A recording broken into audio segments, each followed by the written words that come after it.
피아니스트가 누군지 여러분들 궁금하시죠? 저도 사실 오늘 처음 봤어요. 근데 와서 한참 찾았는데 학생은 있는데 교수가 없더라고요. 젊은 우리 김상현 교수는 한국 예원 서울예고 졸업하고 미국 보스턴 뉴 잉글랜드 컨서버토리에서 학사, 석사, 박사를 취득했다. 세계 3대 콩쿠르라 불리는 퀸 엘리자베스 콩쿠르 및 여러 국제 콩쿠르에서 1위 및 이상을 하였고, 미국에서 현대 작곡가의 앨범을 7장 발매하고, 미국, 유럽, 이스라엘, 러시아 등지에서 연주 활동을 하며 모교인 뉴 잉글랜드 컨서버토리와 펜실바니아 벌크넬 대학에서 후학을 양성하다가 올해 3월 개명대 조교수로 취임합니다. 여러분들 박수 한번 해주시겠습니다.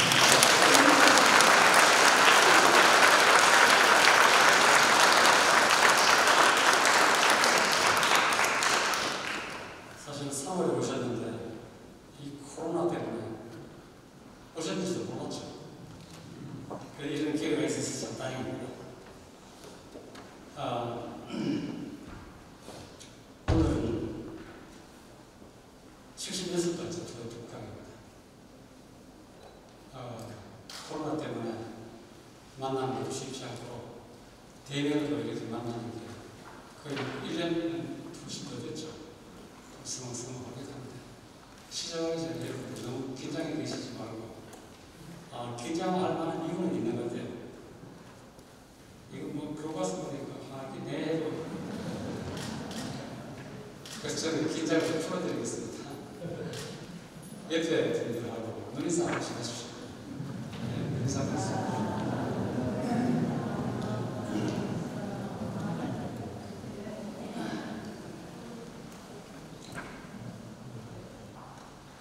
시작하기 전에 저한테 1분만 시간을 허락하시겠습니다. 네, 좀 개인적인 이야기인데 저는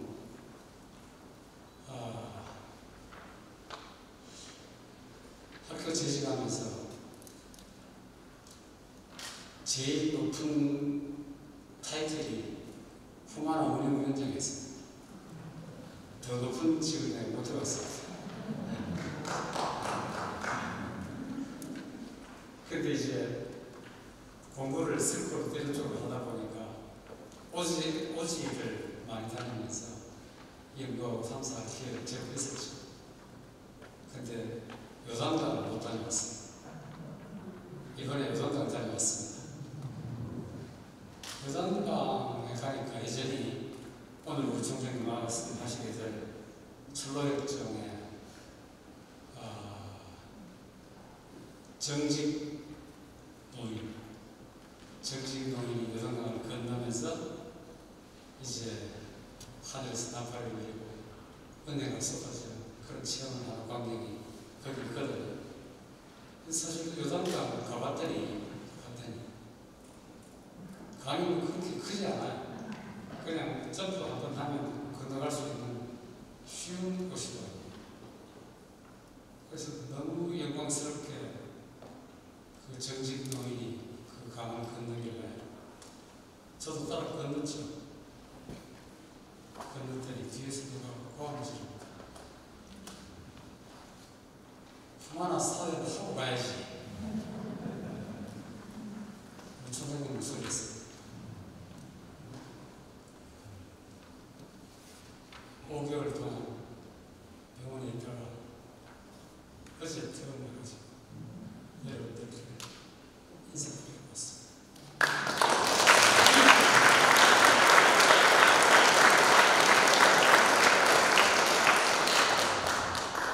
저는 이런 생각을 하게 됐습니다. 뭐 그렇게 그려진 요단강 건너편은 정말 아름다운 곳이고 이 지상보다 더 아름다운 곳입니다. 못 갈 이유가 없죠. 근데 못 갈 이유가 있다면 하나, 지금까지 제가 살아온 이 시간 동안 제 삶이 얼마나 여러 식구들 비롯해서 여러 어른들이 저를 항상 기도해 주시고 격려해 주시고 그 덕분에 힘을 얻어서 다시 일어나게 되었다는 증언의 말씀을 인사해 다시 드립니다. 고맙습니다.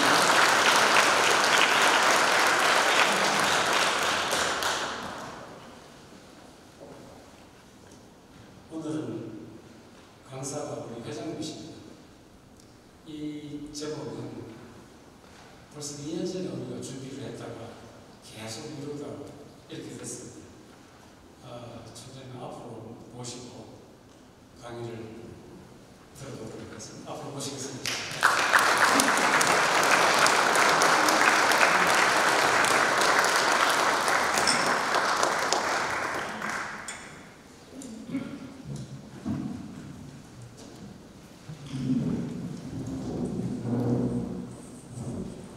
우리 회원 여러분 반갑습니다.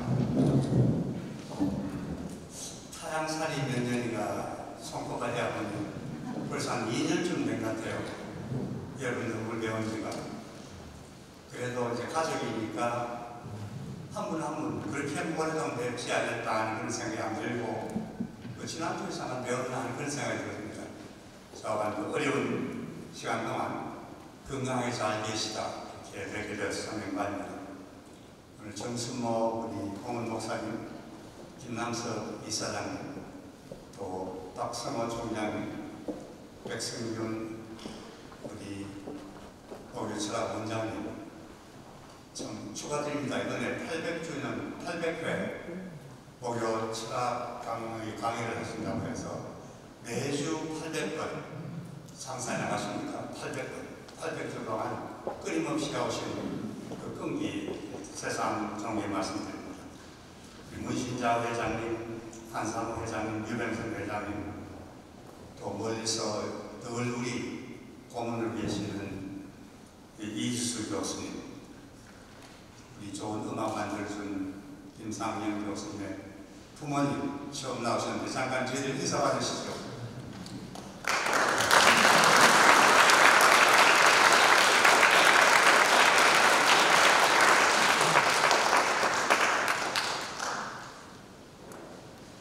오늘은 특강 시간이라보다도 그저 오랜만에 만나서 이야기하는 그런 시간으로 생각하시면 마음 편하실 겁니다.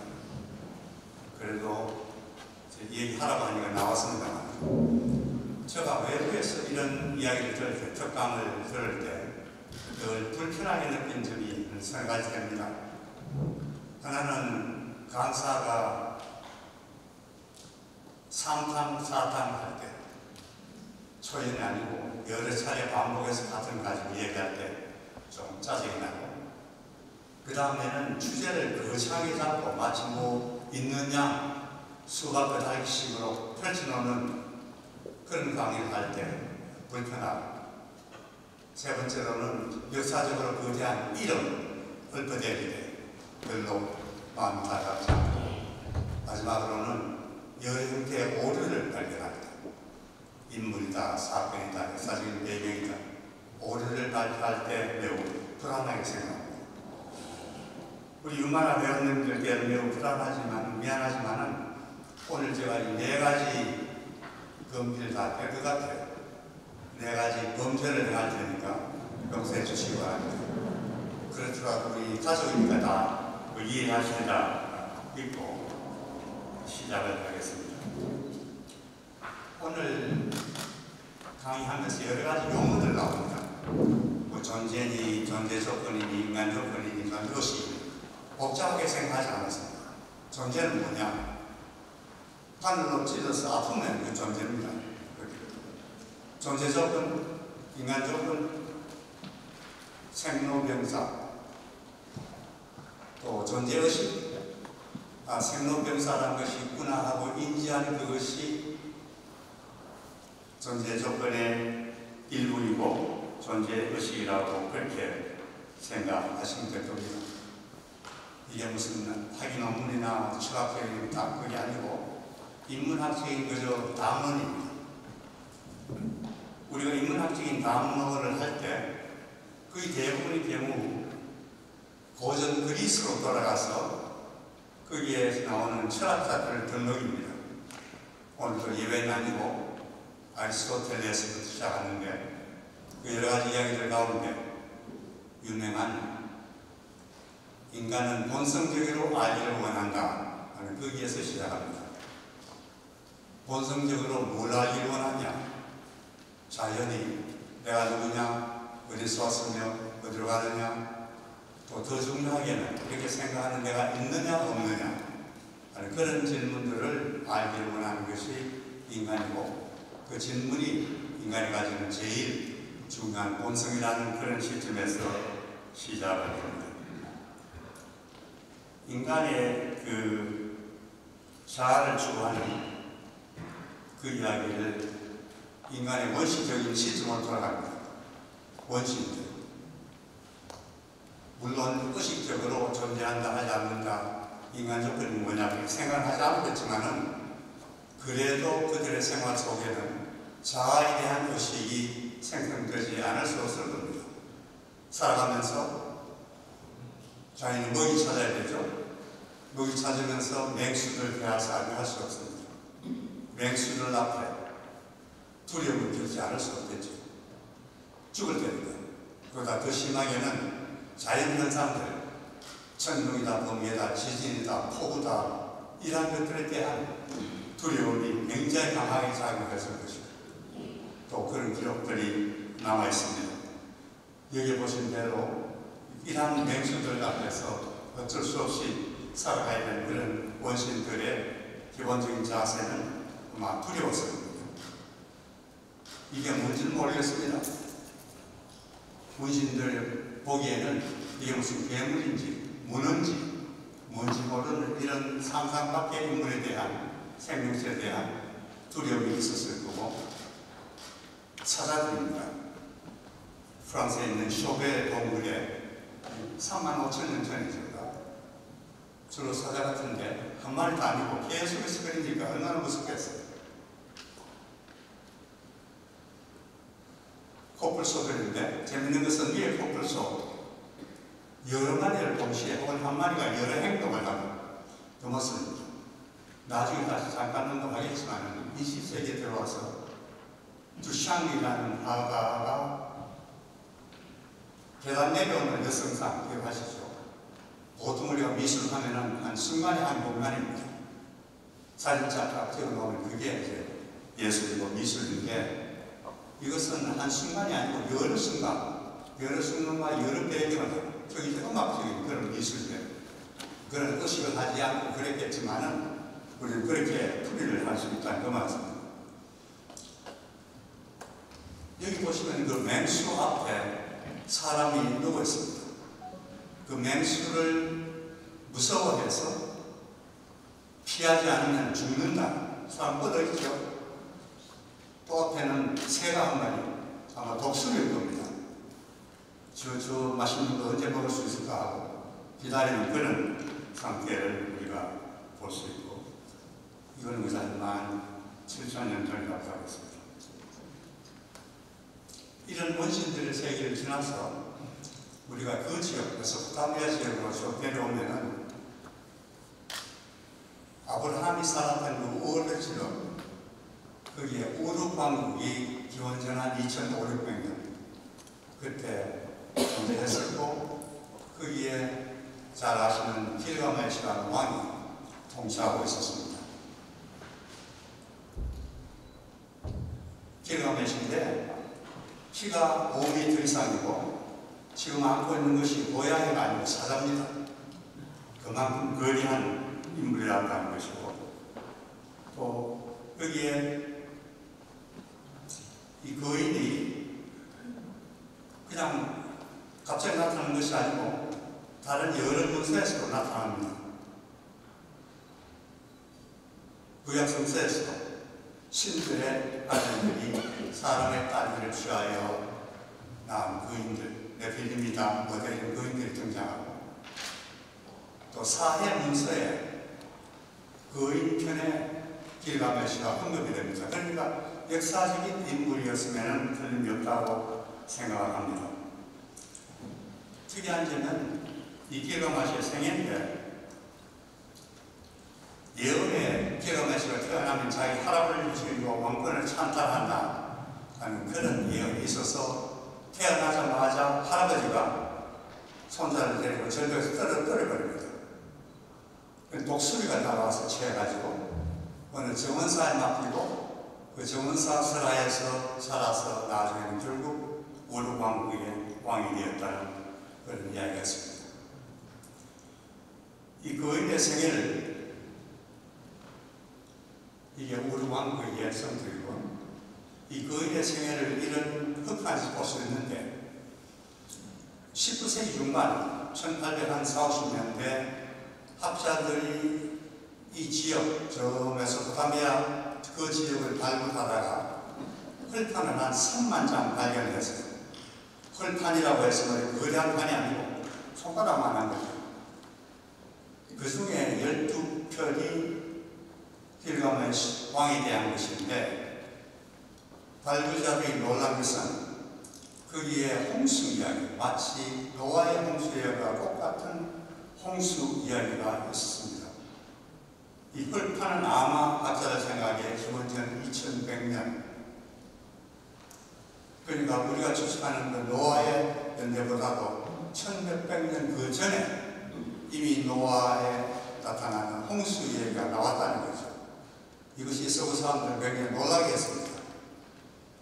구약성서의 이야기들보다도 더 오래된 이야기 사실이 없다고 믿었는데 이게 1000년 그 전, 1200년 전에 이런 기록이 남아있다는 것에서 대단히 놀랍지만은 그것이 우리가 가지고 있는 그 내용입니다.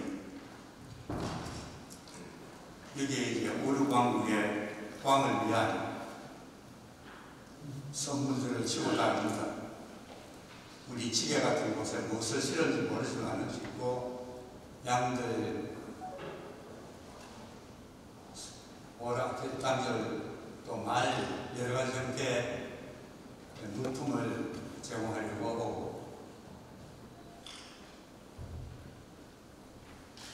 따라가서 안 됩니다만 제일 위쪽, 제일 왼쪽에 왕이 앉아있는 그런 모습입니다.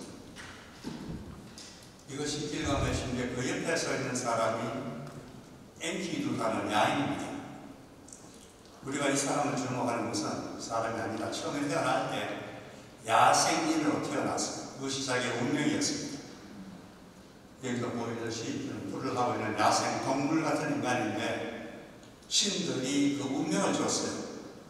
너는 인간이 아니고 반인간 반동물이다. 야생이다. 그렇게 살아라. 이렇게 하고 이 생명을 갖게 되었는데 이 엔키두라는 길가메시의 동행자입니다. 길가메시와 같이 다니면서 사냥도 하고 여러 가지 여행을 같이 한 동행자인데 이 엔키두가 자기의 본성인 야생을 잃게 됩니다. 그 배경은 야생인 엔키두가 농경사회 속으로 들어와서 선전에 그하된 시녀와 동심을 하고 그러니까 인간과 동심함으로써 야생을 완전히 상실해버립니다. 또 두 번째는 길가메시와 사냥을 하다가 길가메시에게 구애하던 이시다, 성서의 아스타레입니다. 이시다 여신을 향해서 이시다가 보낸 함소를 죽이고 그 뒷다리를 여신을 향해 던져버립니다. 성적인 모독이죠. 욕을 합니다. 이 불경을 저지릅니다. 첫째는 본성을 벗어나서 인간이 변명하고 두 번째로는 신에 대해서, 여신에 대해서 항의하고 모독하는 그 불경죄를 짓고 그 대가로 목숨을 잃습니다. 경건하거나 공포를 가지고 아니면 죽는다는 그런 것이라고 하겠습니다. 그 후에 이제 살고 이시다입니다. 이것도 이시다하고 이시다의 사자, 지금 길가메시가 그 사자를 죽이는 거예요. 이건 이집트입니다. 특별한 이유보다도 아시리아의 첫 제국주의자 혹은 역사상 처음으로 등장하는 제국주의자로 할 수 있는 살몬인데 이 사람의 특징은 수십 년 동안 56년간 통치를 하면서 수없는 전쟁을 치르고 많은 영역을 점령했습니다. 점령했는데 특징은 신을 위해서 살아간다는 그런 생각 아니었고 어떤 목적을 위해서가 아니었고 자기 국민을 위해서도 아니었고 오로지 자기 자신의 영광만을 위해서 전쟁에 나갔고 영토 확장을 했습니다. 그런 불경의 왕이었는데 그 말로도 조금 비참하게 되었습니다. 불경이라고 하더라도 좋은 일도 많이 했어요. 농경사회를 위해서 수로도 내고 고아들을 위해서 세금도 혜택 주고 고아들을 위한 시설도 마련하고 여러 가지 좋은 일 많이 했지만 결국은 그런 인간으로 남아있습니다. 여기 이제 살몬에 대한 기록이 남아있는데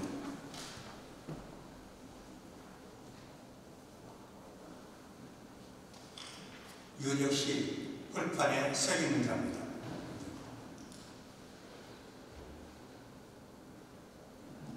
다음 우리가 함무라비로 돌아옵니다. 기원 전 1800년 돌아오는데 이 왕도 한 40년을 통치하면서 폭군이었어요. 폭군이고 그 폭군의 성격을 자기가 법정을 제시함으로써 더 강화시킵니다. 자기 말로나 사마신이 나에게 법을 주었고 내가 있어서 선포한다. 사마신으로부터 법전을 만들고 함무라비 법전의 일부입니다. 그러나 함무라비 자신은 사마신 앞에서 경배하는 겸손한 모습을 보입니다. 우리가 고등학교부터 시작해서 함무라비 법전 하면서 이제 동해 복수법에 대해서 배웠습니다. 눈은 눈으로, 이는 이로. 조금 자세히 들여다보면 이것은 첫째 귀족법입니다. 귀족을 위한 법입니다. 그 예로 의사가 귀족을 지배하다가 의사가 죽었다. 귀족이 죽었다. 의사는 평민이었어요. 면도칼 잘 쓰는 사람이 의사였습니다. 의사가 귀족을 지배하다 죽으면 손목을 잘라버려요. 뿐만 아니고 이것은 부의 사회의 아버지를 위한 법입니다.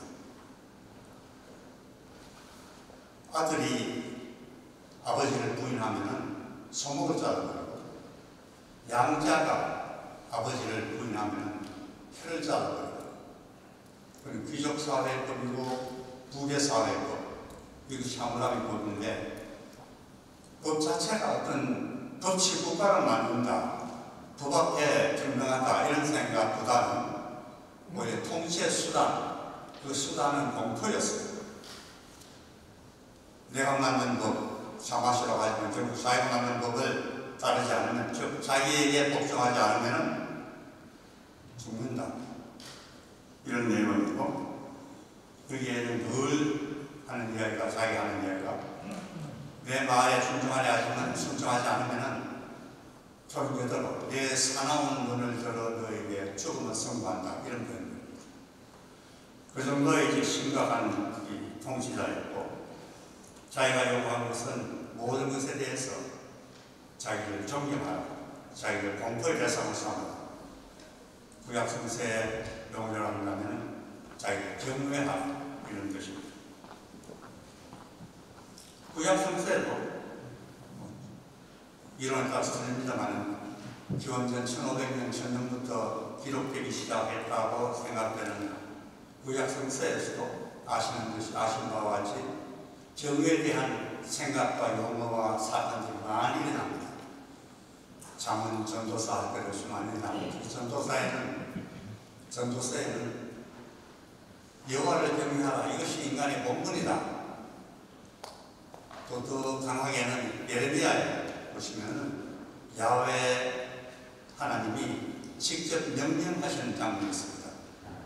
나는 그들의 신이고 하나님이고 그들은 내 백성이 될지니 그들과 후손들을 위해서 나에게 경외케 하고, 야훼가 백성들에게 직접 경외에 대한 명령을 내리는 그런 점이 있습니다. 그러나 히브리어의 경외, 영어로서는 fear가 되고 라틴어에서는 티모르가 되는 그 단어 자체는 단순한 존경과 사랑으로 대한다는 것 물론 있지만 더 강하게 공포의 내용이 들어있습니다. 미라라는 히브리어에 여호와를 경외하라는 것은 존경하고 사랑하고 모시고 하되 그 앞에서 공포를 느끼지 않을 수 없다는 그런 뜻의 경외입니다. 여기에 보시면 이것은 미국 대법원 북쪽 벽 위에 있는 구조인데, 제일 왼쪽에 제일 오래된 이집트의 메네스, 아까 사진 잠깐 보셨죠? 메네스 바로왕. 그 다음에 가운데 있는 사람이 함무라비, 제일 오른쪽에 제일 늦게 등장하는 모세가 아니라 누굽니까? 예, 모세 십경에 나오는 그런 이름입니다.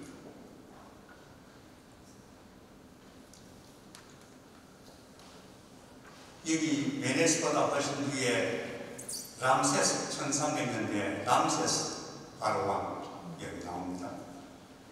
람세스는 60년이 넘도록 통치하면서 8명의 공식 왕비와 200명의 후궁을 두고 150명이 넘는 자녀를 두었습니다. 그 자녀들 가운데 50명의 아들들의 이름이 아직 남아있습니다. 50명의 아들을 그냥 놓은 것이 아니고 자기가 정복한 땅으로 보냅니다. 그래서 그 땅에서 군주가 되어가지고 그 땅을 통치하되 이미 정복했으니까 바로왕에 대한 경외심, 바로왕에 대한 공포심을 신어주기 위해서 자기 아들들을 먼 변두리 지역으로 보냈던 그런 내용이 있습니다. 그 후에 기원전 한 1300년 된 그 후에 기원전 한 800년에 호모가 호모 역시 이 경유에 대한 언급을 많이 합니다.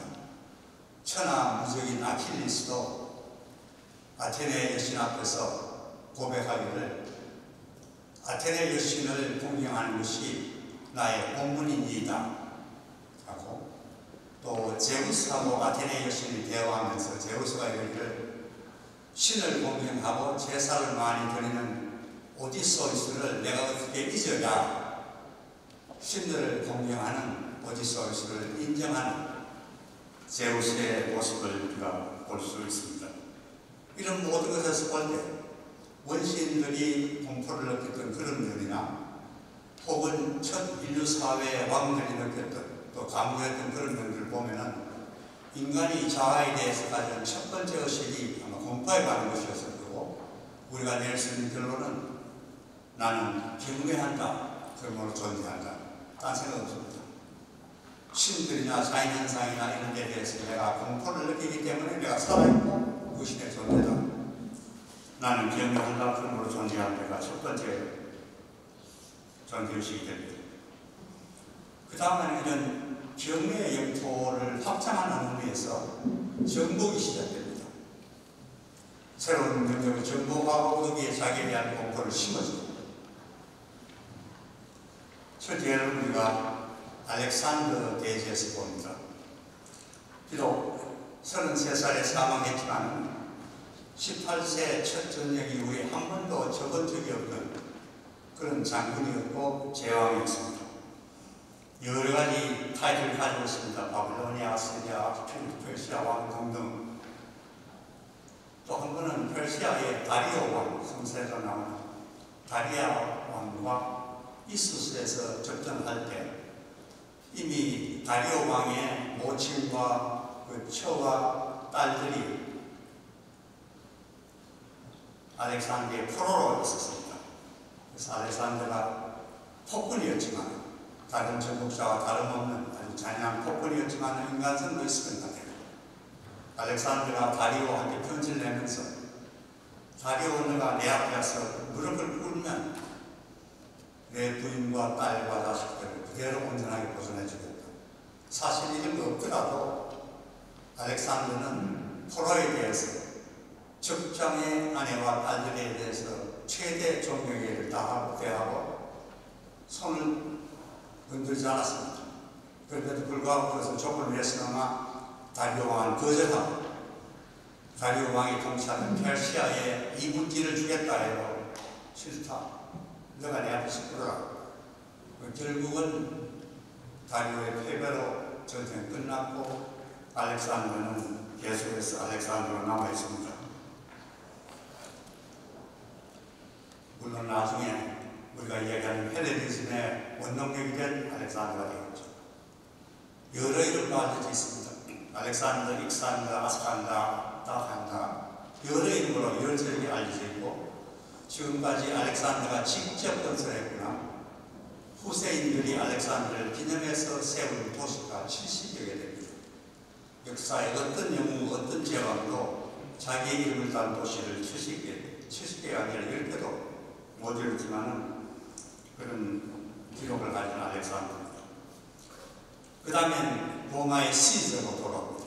이해가는 없이 폰투스의 젤라 전투에서 승리하고는 왕노라, 보안노라, 정복했노라, 그 방법은 완전히 대어되고 로마는 로마 제국으로 성장하는 그 전투에서 정복했노라, 내가 정복했기 때문에 존재한다, 피정복자는 망한다, 이런 내용이 있고, 또 역시 로마와 카르타고가 문수지가 되었죠. 한분은 카르타고의 하니발이 심지어는 코끼리 30몇 마리, 40마리 가까운 코끼리를 알프스산을 경유해서 로마로 침입해 들어왔지만은 다 물리치고 결국은 나중에 카르타고가 멸망하게 됩니다. 이것이 인류의 첫 사상, 첫 역사상, 전 국가뿐만 아니라 전 국민이 살인당한다 해주시고요. 소위 제노사이드, 나중에 히틀러가 임한 민족의 멸살 한 예가 되는데 여기서도 우리가 그 예를 봅니다. 그 다음에 콘스탄틴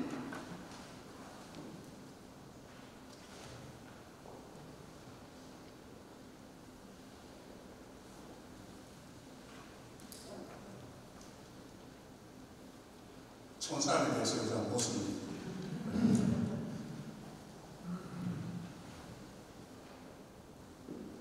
지나갔지만은 람세스 2세 이야기를 했죠. 람세스 2세는 모세 시대의 사람이라고 주장하고 있습니다. 거대한 이 석상, 이란 제왕인데 이 제왕에 대해서 영국의 낭만주의 시인 셸리라는 시인이 쓴 시가 있는데 이 선생한테 앞에 부탁을 해주시면 한번 읽어주실래요? 오지만디아스라는 제목인데 오지만디아스는 람세스의 그리스 이름입니다. 오지만디아스에 대해서, 람세스에 대해서 셸리가 쓴 시. 예, 그만의 좋은 목소리도 많은데 탑주 목소리로 시를 실어도 될지 모르겠습니다.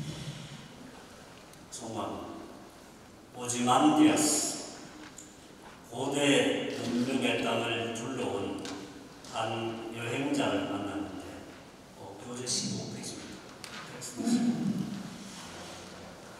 고대 문명의 땅을 둘러온 한 여행자를 만났는데 그가 이르기를 두 개의 거대한 석상의 다리가 사막에 서 있고 그 근처 모래 속에 깨어져 반은 묻혀있는 두 상을 보았다.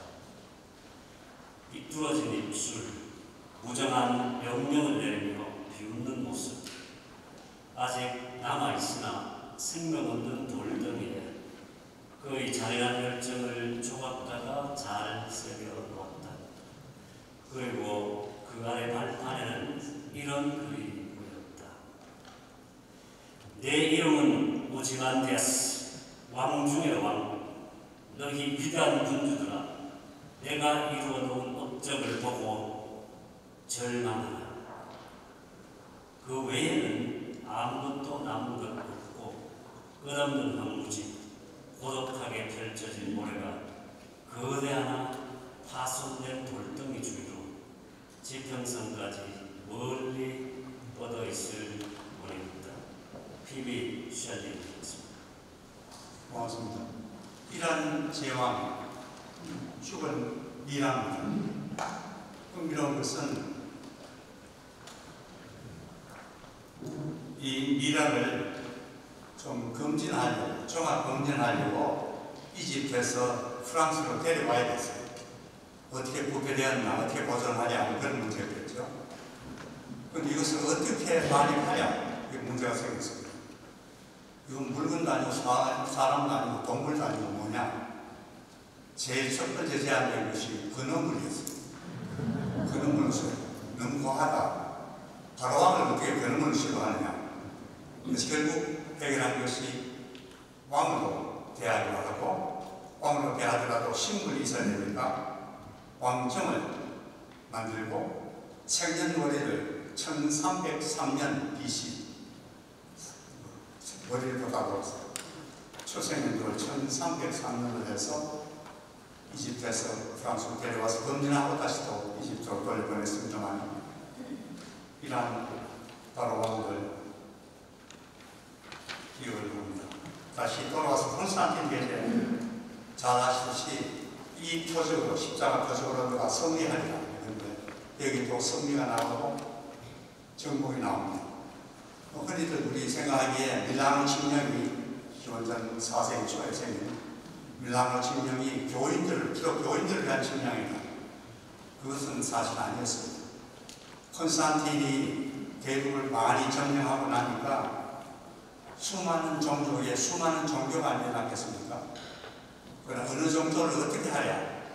방치할 수도 없고 묵인할 수도 없고 이런 상태에서 밀라노 칙령을 개정해서 선포한 내용은 모든 종교인들에게 모든 종교의 자유를 준다. 기독교뿐만 아니고 모든 종교에게 자유를 준다는 것이었습니다. 정치적인 목적이 있었어요. 첫째, 그는 군사적이고 물리적인 정복자였습니다. 그러나 이제는 그것을 넘어서 종교인들에게 종교를 허락하는 것으로서 이제는 정신적인 정복자가 됩니다.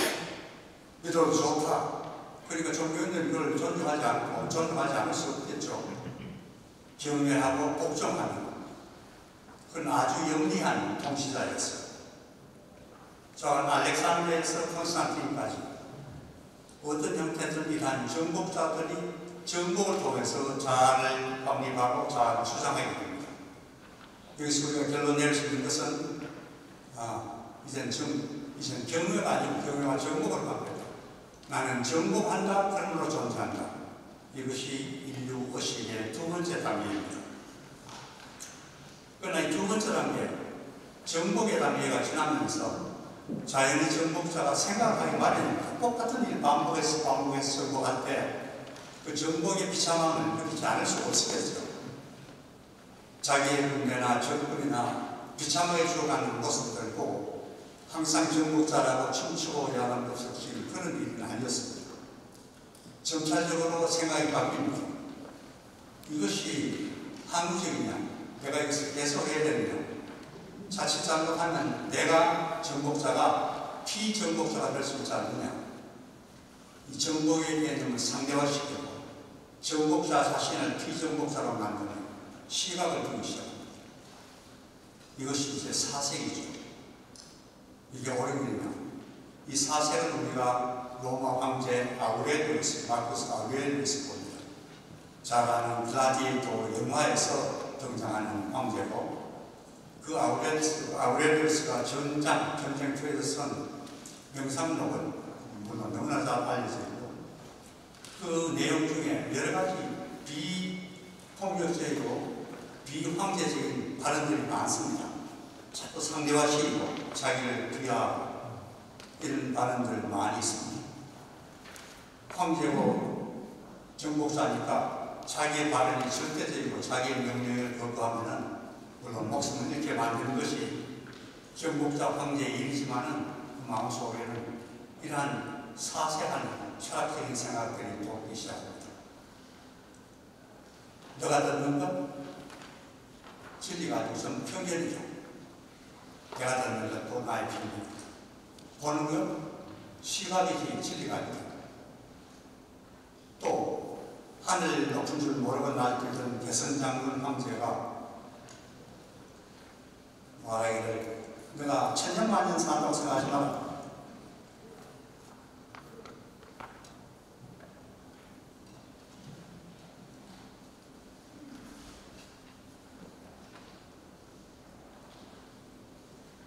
죽음이 내 머리 위에서 놀고 있다. 이것은 황제가 쉽게 이해할 수 있는 내용이 아니죠. 결국은 사색하는 사람이 황제든 정복자든 사색하는 사람이 내뱉을 수 있다는 그런 말입니다. 인류 역사상 처음으로 이런 사색의 단계에 들어갑니다. 인간이. 그전에도 물론 있었겠지만 기록으로 남은 것이 뭡니까? 이것이 옳으냐 바르냐 사색으로 들어가고, 그 사색의 길이 정복자 안에 아우렐리우스, 사색의 길이 이제 칼 대제, 샬레메인, 잘만유로 하는데, 여기서 우리가 느껴야 할 것은 이제는 경의 시대 지나고 정복의 시대를 지나서 인간이 사색을 정리해서 종교로 오는 겁니다. 그러나 이건 아직까지도 굉장히 원시적인 종교죠. 이걸 뭐 신앙이라고까지 표현할 필요 없습니다만은, 하여튼 샬레메인이 뜻하는 것은 왼쪽에 지구 공부의 십자가가 달려있습니다. 믿을래? 죽을래? 선택하는 거죠. 믿음으로서 살지 아니면 죽음을 택할래? 그러니까 여기에는 처음으로 존재와 종교가 동시에 나타나기 시작합니다. 존재는 그게 아니겠죠. 항상 경외와 존재, 정복과 존재, 사색과 존재인데 이제는 떠나서 존재가 종교와 직결이 됩니다.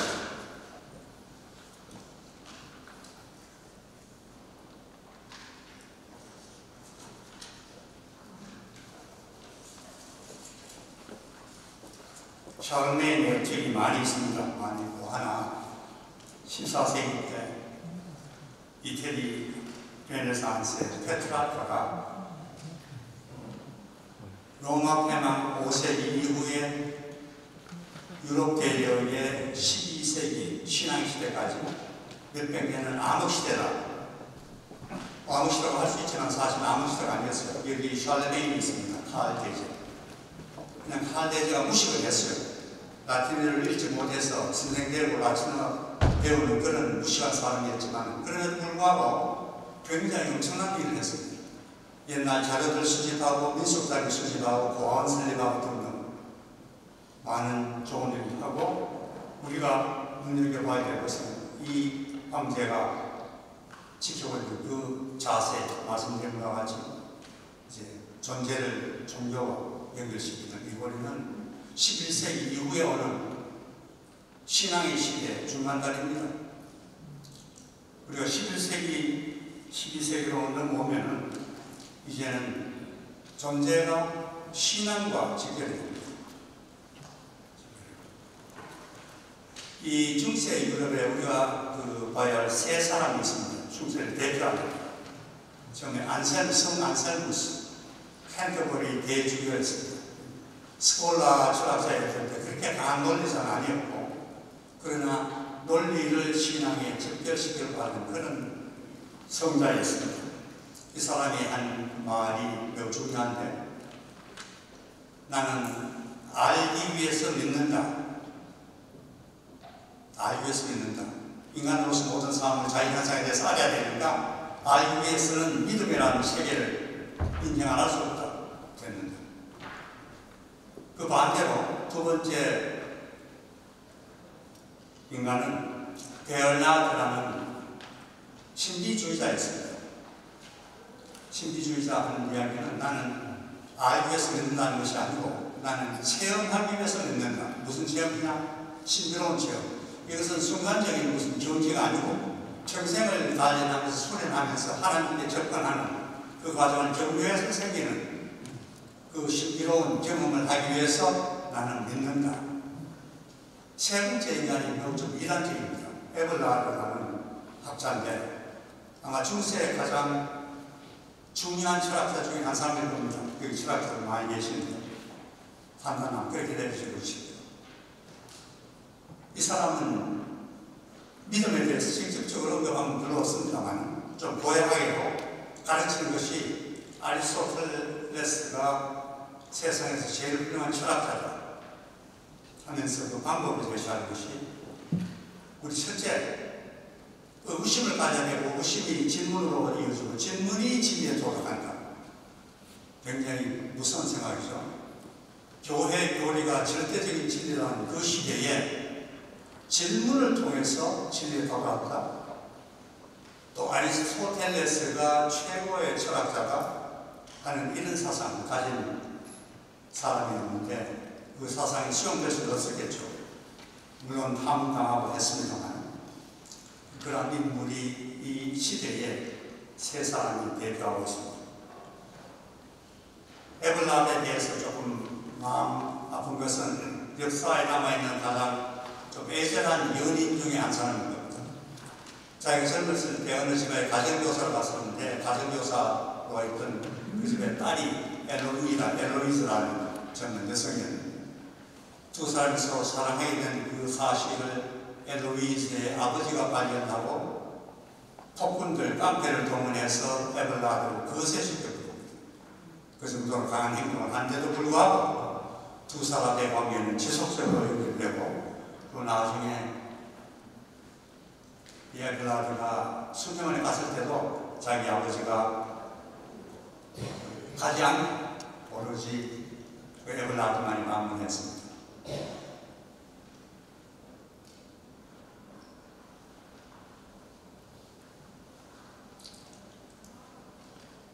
에벌라드가 엘로이즈를 가르치는 장면이고 에벌라드가 먼저 죽었어요. 20년 후에 죽었는데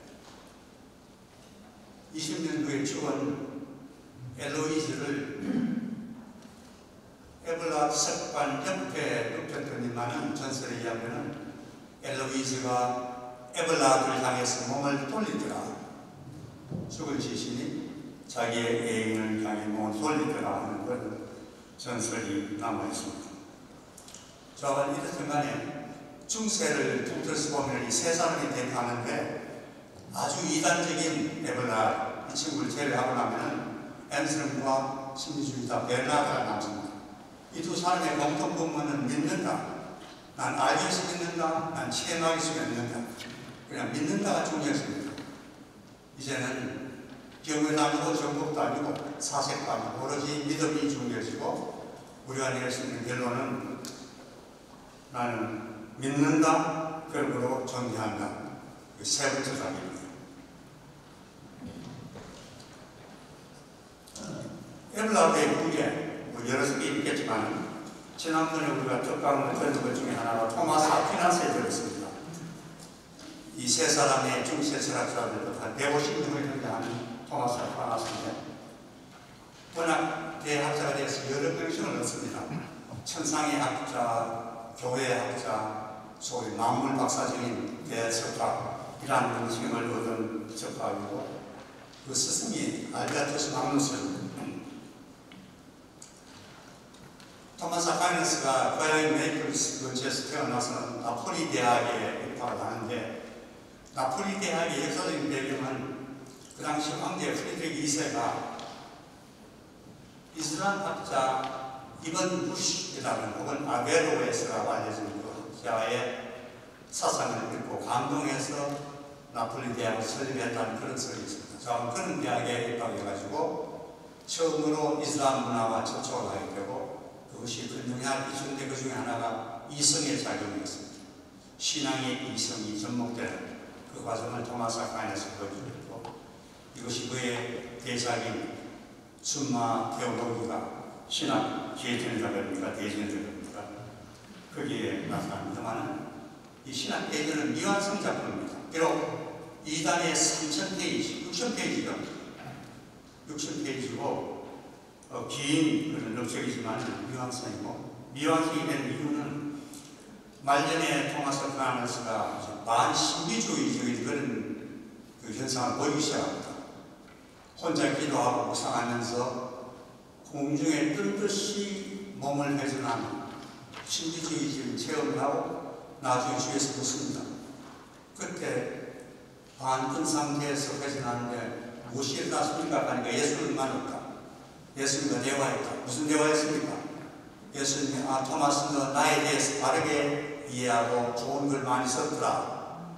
내가 너에게 무엇을 주고 싶은데 무엇을 주랴? 토마스의 답이 주님을 주십시오. 그런 답을 했답니다.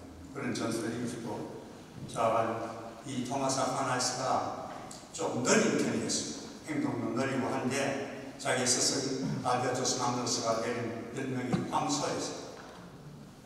황소란 뜻이 두 가지인데 하나는 끈기 있고 끈질기게 일한다는 그런 뜻이고 두 번째로는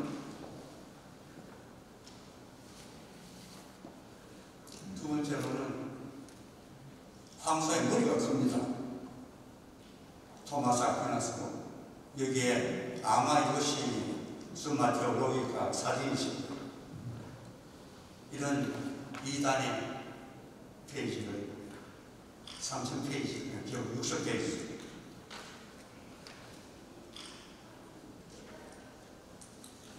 이 사람이 여러 가지 명분 중에 믿는 사람한테는 설명이 필요 없고 이렇게 해서 모르는 사람은 아무리 설명해도 모른다.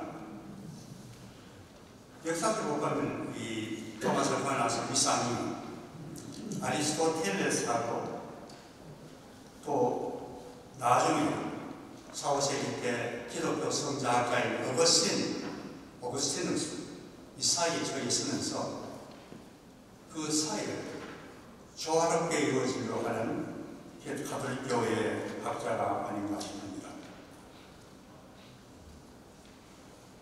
아리스토텔레스와 오거스틴을 합친다는 것은 아리스토텔레스의 이성과 오거스틴의 계시 신앙을 접목시킨다는 건데 매우 위험한 일이지만은 시도를 하는 셈입니다. 이 시대에 역사적으로 대 사건이 일어납니다. 여기 우리 석자 교수, 이희수 교수님 계셔서 저기 들어가면 이 함정에 많이 빠질 것 같지만은 그래도 이해하시기 바랍니다. 나중에 수정 보완해 주시기 바랍니다.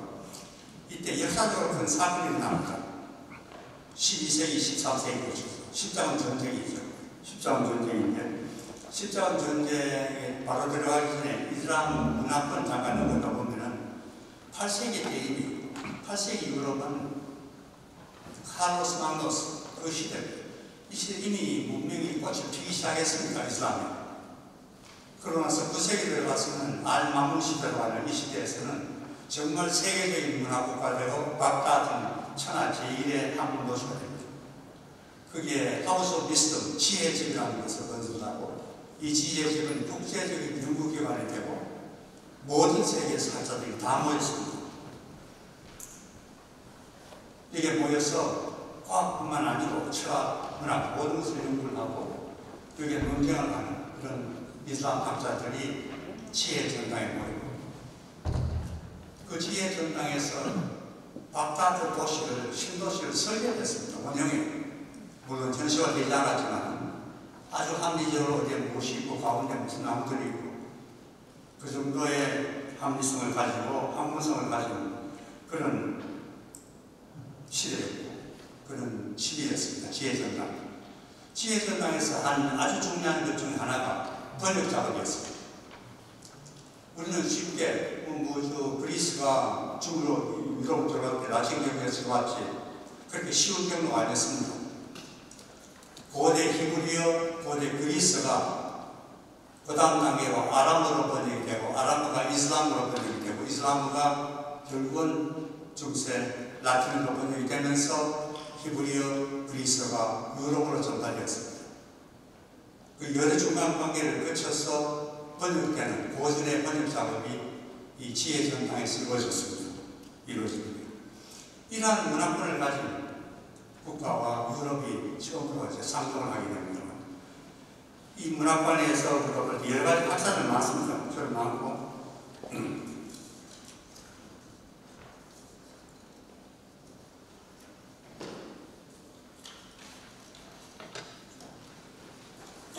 여기 이제 수학적, 생물학적 여러 가지 성격을 가진 콰리즘이 알고리즘의 이름이야. 콰리즘에서 나왔다는 기억하시고 인도 수학 계산법까지 도입하고 보신 대로 1, 2, 3, 4 나오는데 이래 숫자를 값으로 표시했습니다. 강실장이 수학자인데 2는 90도 이하의 각이 2개죠. 3은 3개, 4는 4개, 5는 5개 이런 식으로 7자는 우리는 그냥 이렇게 썼는데 유럽에는 아직까지도 하고 가운데 선을 긋습니다. 7이라는 숫자는 90도 이하의 각도가 7개라는 그런 거죠. 이런 숫자의 개념을 이 프랑스니가 유럽으로 재정한 그런 일이 있습니다. 후나인 빈 이샤이라는 악바의 사람들 석학이면서 대번역하고 12세기의 중요한 지식인 중에 한 사람이었습니다. 플라톤의 티메이우스를 번역한 사람입니다. 이제 라지인하는 의사로 의학자인데 서양에서는 아제스라고 알려져 있고 의학 총서는 한 200여 권을 썼습니다만 이 스탱글의 순도는 프린스턴 대학교 차플에 있습니다.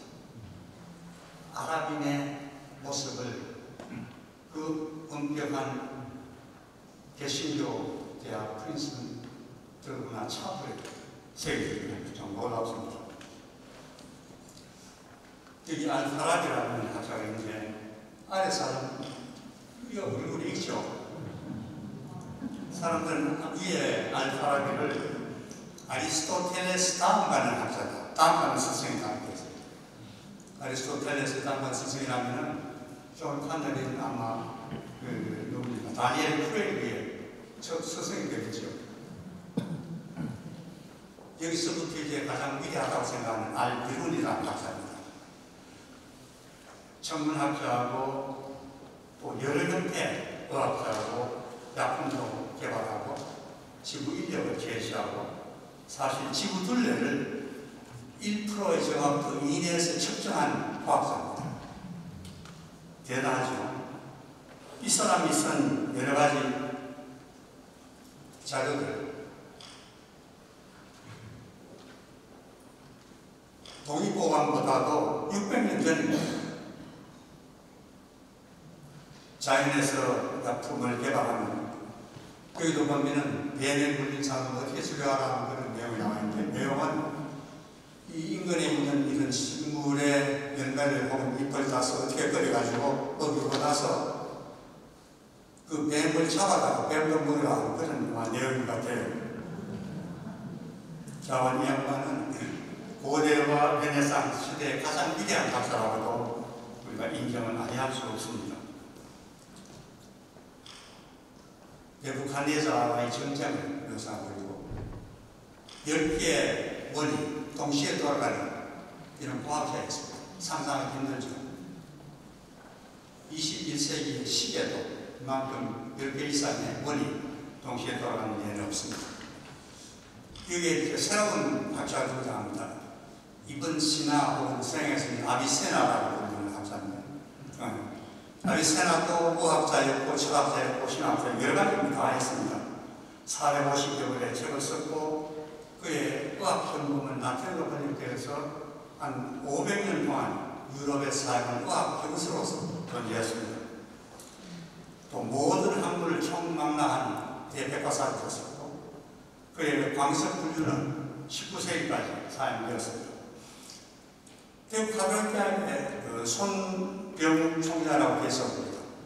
손 총장이 저를 볼 때마다 늘 자랑하는 것 중에 하나가 우리 소시 가문 소시입니다. 소병 중에 소시 가문에는 역사적으로 유명한 사람이 굉장히 많다.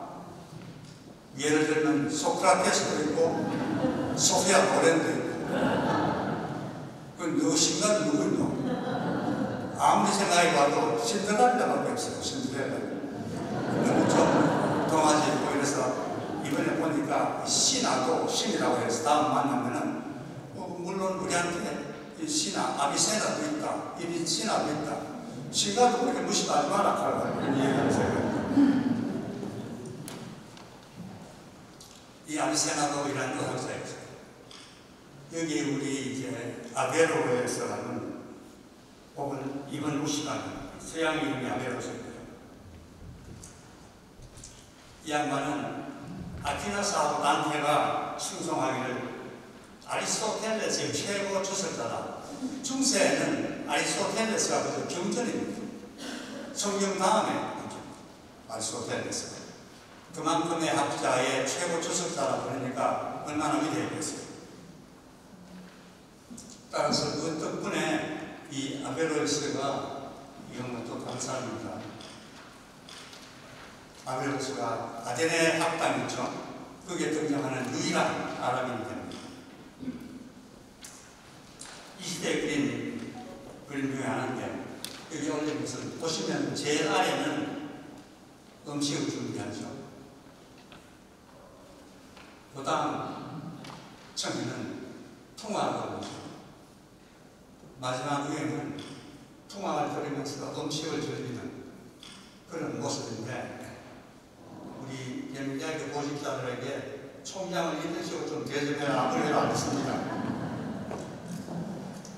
이런 스승에 대한 내용을 이렇게 하자면 그 외로 잘 아시는 이제 에어소피아, 블루모스 이런 보시면 이 아저씨가 아라카스로 시작하고 유럽에 들어갔습니다. 이것 역시 여기 위에서 보실 것은 창문입니다. 창문이 전부 다 상사로 되어 있고 이건 사마라 복원되고 너무 아름답죠. 복원되지만 여기에 이제 아마 소크라테스라고 생각을 했는데 사람들이 아라카스의 소크라테스에게 질문하는 겁니다. 여기 있는 그 당시에 아랍이 유럽에 어떤 영향을 미쳤는가 하는 그런 내용입니다.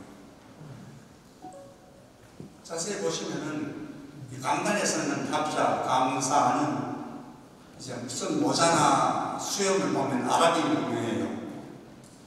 유명하고 강의 실은 우리 성문 보시면은 고딕격입니다. 아랍 문화권에서는 고딕격의 성문이 없습니다. 아까 보신 대로 참살이죠. 그러니까 이 아랍 학자가 유럽에 와서 특강을 한다는 그런 이야기되고, 그러니까 수강자는 누구냐?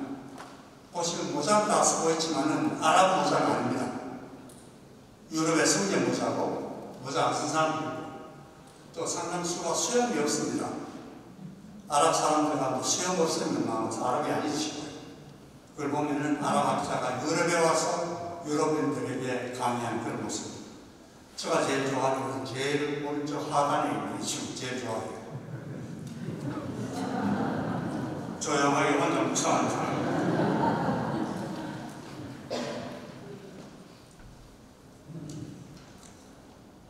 이런 것들, 이런 문화와 유럽이 처음으로 십자군 전쟁을 통해서 교류하게 됩니다.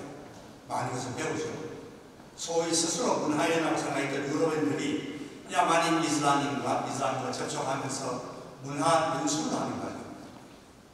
그 당시에 유럽에는 이런 예술이 없었어요. 전혀 없습니다. 나중에 물론 고딕격식이 나타나고 한국이 완성하기 시작하지만 그 전에 8세기, 9세기, 10세기, 11세기까지는 없었습니다. 이러한 제3의 문화권과 유럽에 접촉하면서 그것이 점차적으로 레네상스로 이어집니다. 레네상스가 돼서 갑자기 튀어나온 그런 돌발적인 문화가 아니고 역사적인 그런 흐름에 따라서 생성된 것인데, 레네상스 하면은 볼카이든 학자들이 얘기했듯이 고전에서 시작합니다. 고전은 그리스인데, 그리스와 히브리인데, 그리스와 히브리가 갑자기 유럽에 나타나서 레네상스를 만든 것이 아니고, 조금 전에 말씀드린 것 같이 그 문화와 언어가 히브리 그리스어가 아람어로, 아람어가 아랍어로, 아랍어가 다시 라틴어로 이렇게 전파해서 고전 지역의 문화권이 아랍인들의 눈으로 유럽을 들어와서 레네상스를 창출하게 됩니다. 그것이 레네상스이고, 이 레네상스의 뜻은 아시다시피 다시 태어난다. 볼카드는 재생이라는 의미 쓰지 않는데, 볼카드의 이태리 레네상스 그다로 한 해 먼저 발표된 논문에서 이 재생, 비드벨레붕이라는 용어를 씁니다. 고대 문화의 재생이 레네상스다. 전부 다 고대 사람들입니다. 이 레네상스 작품들 아시겠고, 여기에도 보면 이것은 아랍 문화권의 성전입니다. 고딕 형식의 혹은 또 코린티안 기둥들 나타나죠. 이것이 유럽 접해요. 이것은 유럽입니다. 유럽인데 보시는 바와 같이 기둥이 전부 다 아랍권에서 온 듯한 그런 인상을 줍니다. 여기 유명한 천금성이 나옵니다. 이것도 아랍권을 통해서 유럽에 전수받았습니다. 여기에 이제 아테네 학당이 나오는데, 오른쪽에 보시면 이원리 선생님이 이제 도용한 그림이 붙어 있습니다.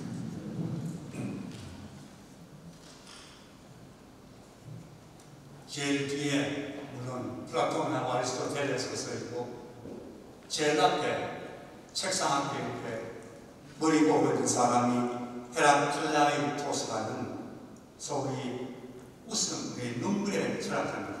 모든 것이 변화무쌍하다. 이 세상에 무조건 사는 수 없다는 그런 생각을 가진 사람이고, 같은 신의 물에 두 번 들어갈 수 없다는 그 말을 한 작자입니다. 여기 이제 두 철학자가 나오는데, 우선 왼쪽에 플라톤을 보시면은 수염이나 머리가 달수 아멘 오래된 것 같죠. 입은 옷은 대기와 불을 상징하는 이상적인 만질 수 없는 것을 상징하는 색깔이고, 책은 티메이우스라는 아주 복잡한 형상적인 영혼의 연구성이라든지 뭐 이런 것들에 대해서 논의한 그 책을 들고 있고, 신발은 돈이 없어서 못 산 것도 이상이죠. 오른쪽에는 아리스토텔레스입니다. 현실주의자라고 할 수 있겠고, 책은 에티카라는 일상생활에서 필요한 생활 윤리책이라고 하겠습니다. 옷은 물과 흙입니다. 아주 현실적인 그런 말이고, 신발을 자세히 보면 아마 구찌 좀 되는 것 같아요.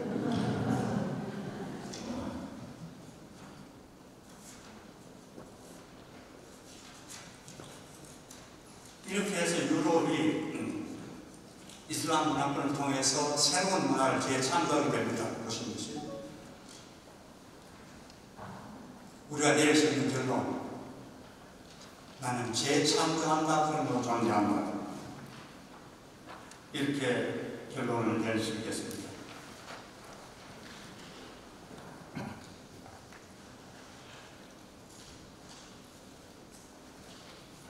그 다음에 이제 17세기로 돌아옵니다.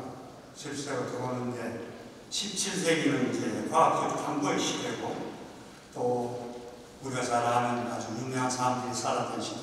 여기에도 세 사람이 유명한 인물들이 있습니다. 갈릴레오, 뉴턴, 그리고 데카르트.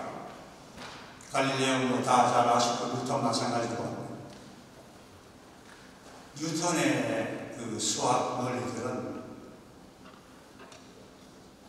1930년대 하이젠버그가 양자로 이 노벨상을 탈 때까지 그 긴 세월 동안 온 세계를 점령하면서 사상적으로 수학적으로 그만큼 위대한 사람이었고, 물론 이 데카르트는 아시는 바와 같은 그런 인물입니다. 여기서 이 갈릴레오는 우선 우주를 측정합니다. 그 다음에 뉴턴은 측정된 우주에 법을 부여하고 새로운 질서를 창조합니다. 마지막에 데카르트는 나는 생각한다, 그러면 존재한다 하는 그런 말을 한 데카르트는 좀 전에 자기의 선배들은 갈릴레오와 뉴턴이 우주를 측정하고 우주를 정리한 반면에 데카르트는 인간으로 돌아와서 인간 자체를 정리하면서 내가 생각하는 건 존재한다.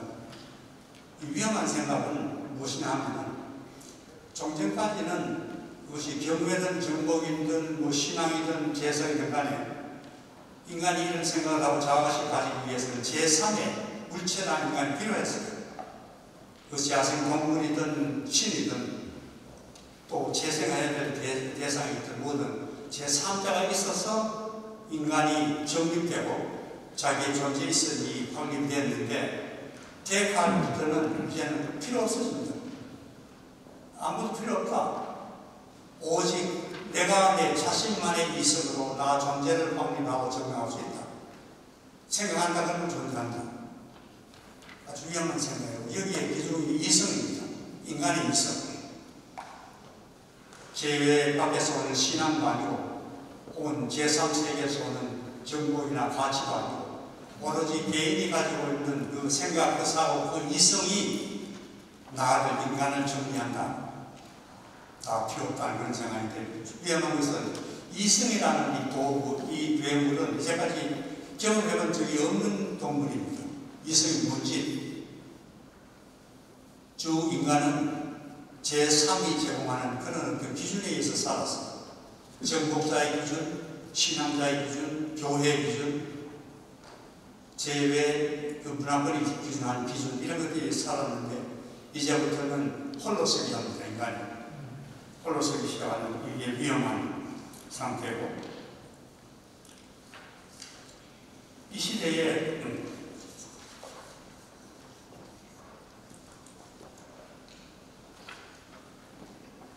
유럽은 매우 중요하고 어려운 시기를 거치고 있었어요. 루터의 시대이기 때문에 교회 분열의 토상이 되는 시대였습니다. 루터교가 가지고 있고, 이 두 종교가 싸우면서 이제 30년 전쟁이라는 그 비참한 사건이 났죠.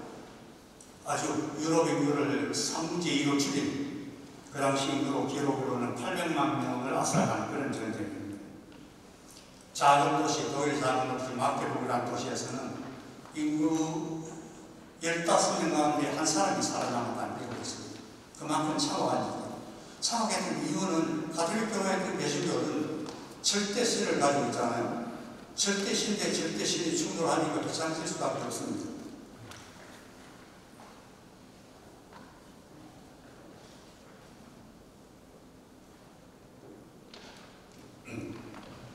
이게 뉴턴의 나무고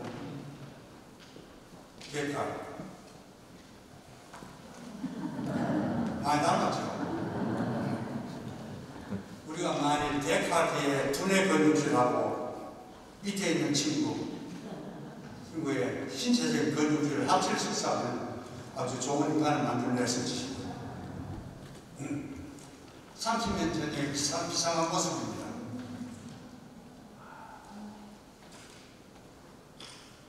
전에 우리 루마나 가족들하고 독일에 갔을 때 로든부 지하 고무실 본 사람들 많이 계실 겁니다. 화려의 지하.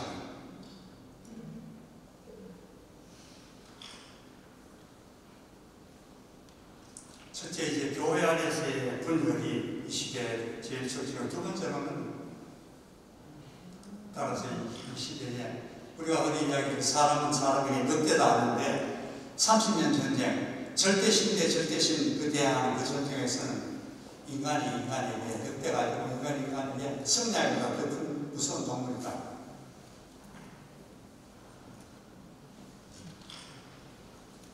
이 시대의 첫째가 교회 분열이고 둘째가 사회의 분열입니다. 사회 분열은 과학자와 사회, 과학자와 교회 분열인데 교회에서는 아직까지도 정권을 가지고 있었기 때문에 수많이 많은 희생자를 했습니다. 희생자는 마녀 사냥이다 혹은 이단자다. 마녀 사냥에 대해서는 누구는 50명, 50만 명이다, 누구는 100만 명이다 하는 좌우간 수없는 마녀들이, 수없는 죄 없는 여성들이 조금 이상한 행동을 한다고 해서 마녀로 부르고 화형의 처지이나 정말 참혹한 고문을 당한 그런 시대였고, 과학자들은 과학자들대로 교회 교리 받지 않는다고 해서 전부 이단으로 다 침입하는 그런 시대였습니다. 브루노 같은 학자는 7년 동안 고문받고 결국은 이제 빠져나가는 그런 시대. 17세기는 어떻게 보면 이성이 등장하기 때문에 기본적인 파라다임이 변합니다. 좀 전까지는 주로 신앙인데 이제부터는 이성이 등장하는 그런 시대입니다. 이 시대를 정리하는 것은 5번째 단계, 데카르트의 시대입니다. 나는 생각한다, 그런 존재한다. 이 인간이 거친 5번째 단계이고, 그 다음 세계는 이 데카르트의 유산의 세계입니다. 유산의 세계가 계속 나타나는데, 이 이성이라는 괴물이 여러 면으로 작용을 합니다. 사상적으로도 독립하고 정신적으로도 독립하는 이성인데, 여기에 몇 가지 유산이 많습니다. 하나는 현실적 유산으로서 미검증된 이성이 인간에게 아주 편리한 합리성을 제공해 줍니다. 모든 걸 합리화시키죠. 내한테 유리하다 불리합니다. 그 기준은 이성입니다. 논리입니다. 각자가 다 틀리지만은 편리한 도구로서 이성이 등장해야 되는데, 여기 개인이 예컨대 이성을 이용해서 합리화시키면은 나는 돈 많이 벌어서 좋은 일 하겠다. 고아원에 주겠다. 어떻게 주겠다. 돈 벌기 위해서 이렇게 한다. 수경제하기 위해서는 인권유린이든 뭐 착취든 매매든 노예 매매든 권력 매수든 상관없다. 목적이 이것이고 목적을 달성하기 위해서 내가 이런 일을 한다는 걸 합리성을 제공해서 이것이 이성입니다. 또 개인을 넘어서서 국가의 경우에 가장 근본적인 목적이 부국강병의 국가다. 그럼 부국강병을 이루기 위해서 합리적인 일을 만들어냅니다. 혹은 또 일을 저질러놓고는 합리화시킵니다. 제국주의다, 영토학살이다, 우월민족주의다, 혹은 문화검탈이다.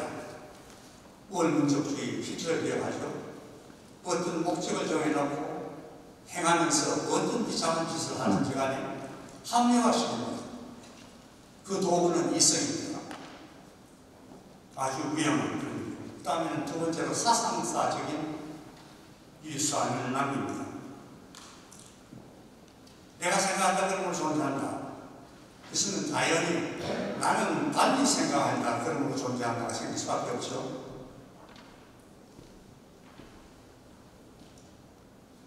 달리 생각하는 사람은 현실에 대해서 불만을 넘긴 사람이고, 불만을 넘긴 사람이 자기가 원하는 현실을 추구하기 위해서는 길이 없습니다. 혁명밖에 없죠. 뒤로가 놓는. 그러니까 이 사상적 유산의 첫째는 혁명이고, 우리가 생각해보면 18세기 미국 프랑스 혁명, 19세기 독일미로 간 유럽에 모든 국가들의 혁명, 20세기 초 러시아 혁명, 전부 다 이성이 남은 유산의 결산입니다. 이성이 없더라면 내가 생각한다 그러면 존재한다가 따르면 나는 달리 생각한다 그러면 존재한다가 없었더라면 혁명도 생길 필요가 없죠. 그 다음에 예술적 혁명이 일어납니다. 20세기 초에 니체를 이어받아가지고 니체 생각 기억하시죠? 새로운 재단을 만들기 위해서 옛 재단을 허물어야 된다. 그 생각이 예술이 들어갑니다. 피카소. 창조는 파괴를 설명해야 된다. 파괴가 앞서가야 된다는 그런 뜻입니다.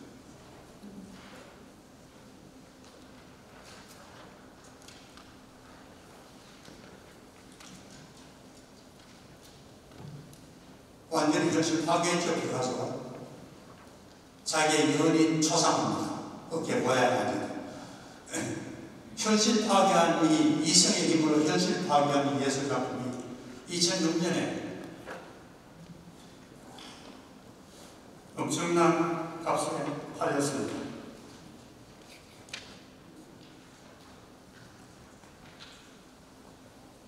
한 1,000억 됐는데 2006년에 서울 아파트 값이 얼마인지 모르겠습니다만 5억을 안 넘겠죠. 1,000억 하면 200채입니다. 200채 사가지고 여기 계시는 한 120 회원들한테 하나씩 다 들고 나머지는 회장이 차지해서 얼마 정도 그 돈을 이 그림에 적어놨어요. 이런 여자가 집에서 대단하다고 생각해보세요. 손톱은 전부 다 손끝입니다. 이게 9,500만 달러.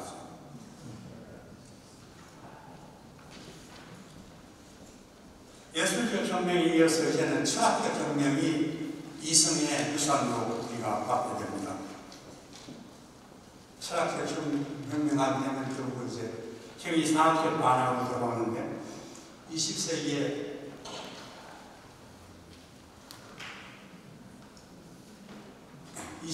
대표적인 반항아가 알베르 카뮈, 이방인의 단편으로 유명해진 그 형이상학자인데, 이방인이 등장하기 전에 시시퍼스라는 아주 짧은 에세이입니다. 읽기 쉽고 이해하기 쉽지만 사상사적으로 아주 중요한 위치를 차지하고 있는 시시퍼스라는 글을 씁니다. 여기에 인간의 부조리에 대해서 혹은 인간 조건에 대해서 생각하게 됩니다. 인간의 부조리, 인간의 조건 뭐냐면 가장 원초적인 조건은 절대성 혹은 항구성에서 떨어져 나왔다는 거죠. 기독교적으로 풀이하면은 최초의 하나님으로부터 떨어져 나왔다는 거죠.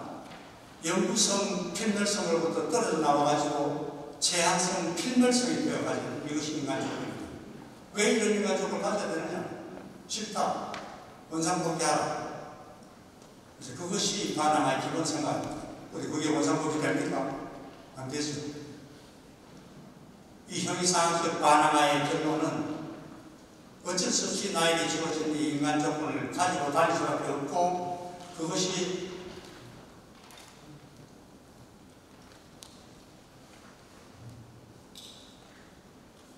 이겁니다.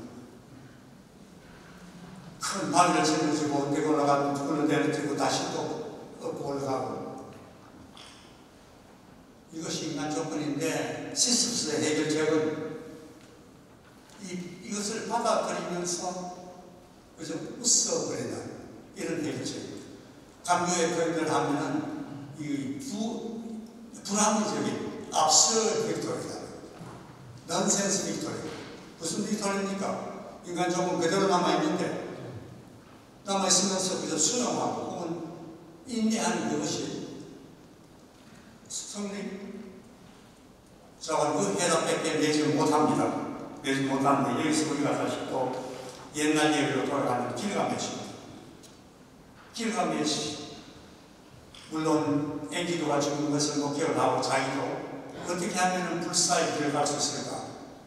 그러니까 필멸의 대상인 이 반항자 같은 생각을 길가메시가 하고 이 필멸의 상태를 어떻게 벗어나야 어떻게 하면 영구성, 한구성을 지닐 수 있으랴 하고 불로초 찾아갔다가 실패하고 겨우 이제 배추초 하나 얻어가지고 돌아오는데 어느 길목에서 자연에게 뺏겨버립니다. 뱀한테 뺏겨버립니다. 그러고는 가야만 돌아오는데 여기서 우리가 생각해야 될 것은 귀하게 얻은 그 배추초를 그 자리에서 먹어버리지 않습니다. 먹어버린다면 우리가 낼 수 있는 결론은 길가메시가 추구했던 것은 자기 개인 인간의 필명성을 회복하고자 하는 그 행위다. 아니죠. 가져오면서 이것은 내 가족, 내 국민과 함께 나누면 좋겠다 하는 그런 생각을 가져오는데 그 말의 뜻은 이 필멸성을 회피하고자 하는, 피하고자 하는 이 동경, 이 반항은 모든 국민의 조건이다. 모든 인간 조건이다. 인간 조건을 부분적으로라도 해결하기 위해서 회충초를 얻었는데 이 회충초마저 뺏겨버렸죠. 그 이제는 가능성이 없습니다. 이 인간 조건을 벗어날 수 있는 가능성이 없어요. 시스토스가 수용하면서 웃음으로 넌센스 빅토리라고 생각하면서 언덕을 내려오려고 하는 대조적으로 길가메시는 그대로 수용하면서 거기에 경지를 느낍니다. 돌아와서 마지막 하는 말이 이 성격을 봐라. 청동 성격이 아니냐. 이렇게 강한 성격이 어디 있냐. 감시탑을 봐라. 이런 것은 너희 본 적이 있느냐. 즉 넌센스 빅토리가 아니고 인류가 인간이 의지와 노력으로 이루어낸 그 성취를 가지고 살아간다는 그 힘을 길가메시가 보여줍니다. 시스토스하고는 완전히 틀리죠.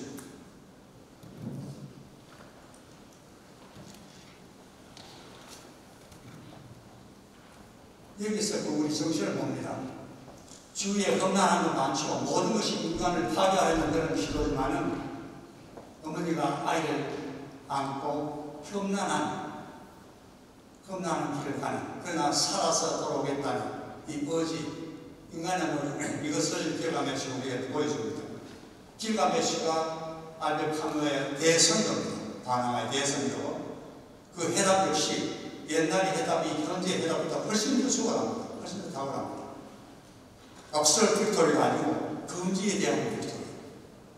인간의 성취에 대한 금지에 대한 빅토리. 이것이 있는데 여기서 우리가 낼 수 있는 것은 간율든 길가메시든 나는 반항한다 그러면 존재한다. 현 인간 조건에 대해서 반항한다 그러면 존재한다. 반항의 비열이 시스터스적이든 길가메시적이든 하여튼 반항한다. 그것이 6번째 인간 조건입니다.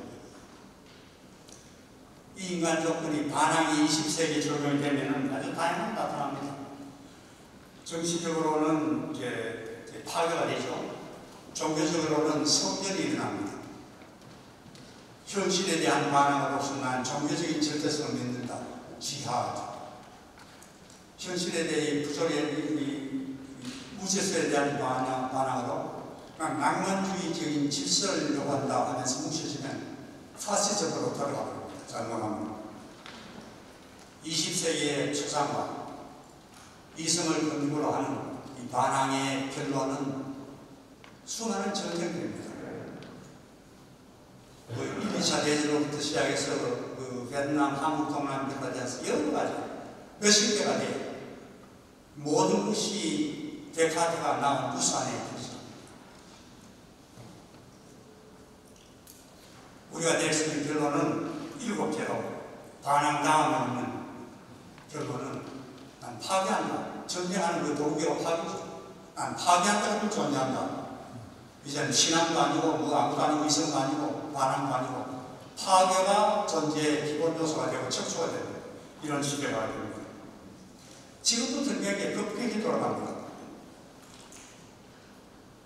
원신 제쳐놓고라도 길가메시에서 이성까지 오는데 데카토스가 오는데 한 4,000년 이상 걸렸어요. 이상 걸렸는데 데카트의 이성에서 파괴까지 오는데 400년 안 걸립니다. 10분쯤도 안 걸립니다. 그만큼 이성이 위험한 도구가 되어버렸어요. 인간이 조정할 수 없는 도구가 되어버렸어요. 그러나 이제는 파괴한다 그러면 존재한다 급속도로 존재가 파괴와 연결이 된다면 존재의 강도는 파괴 강도와 정비례합니다. 이상주의자가 내가 가장 강렬하게 내 존재를 발견할 수 있는 길은 내가 가장 강렬하게 반항하는 길이고 내가 가장 강렬하게 반항하는 길, 즉 내가 가장 강렬하게 파괴할 수 있는 길은 나 자신을 포함한 모든 것을 파괴하는 길입니다. 나는 존재한다, 그러므로 파괴한다 이게 아니고 이제는 모든 것을 파괴한다, 그러면 존재한다. 모든 것, 나 자신을 포함한 모든 것을. 그 예를 우리가 오상학교 나경 같은 친구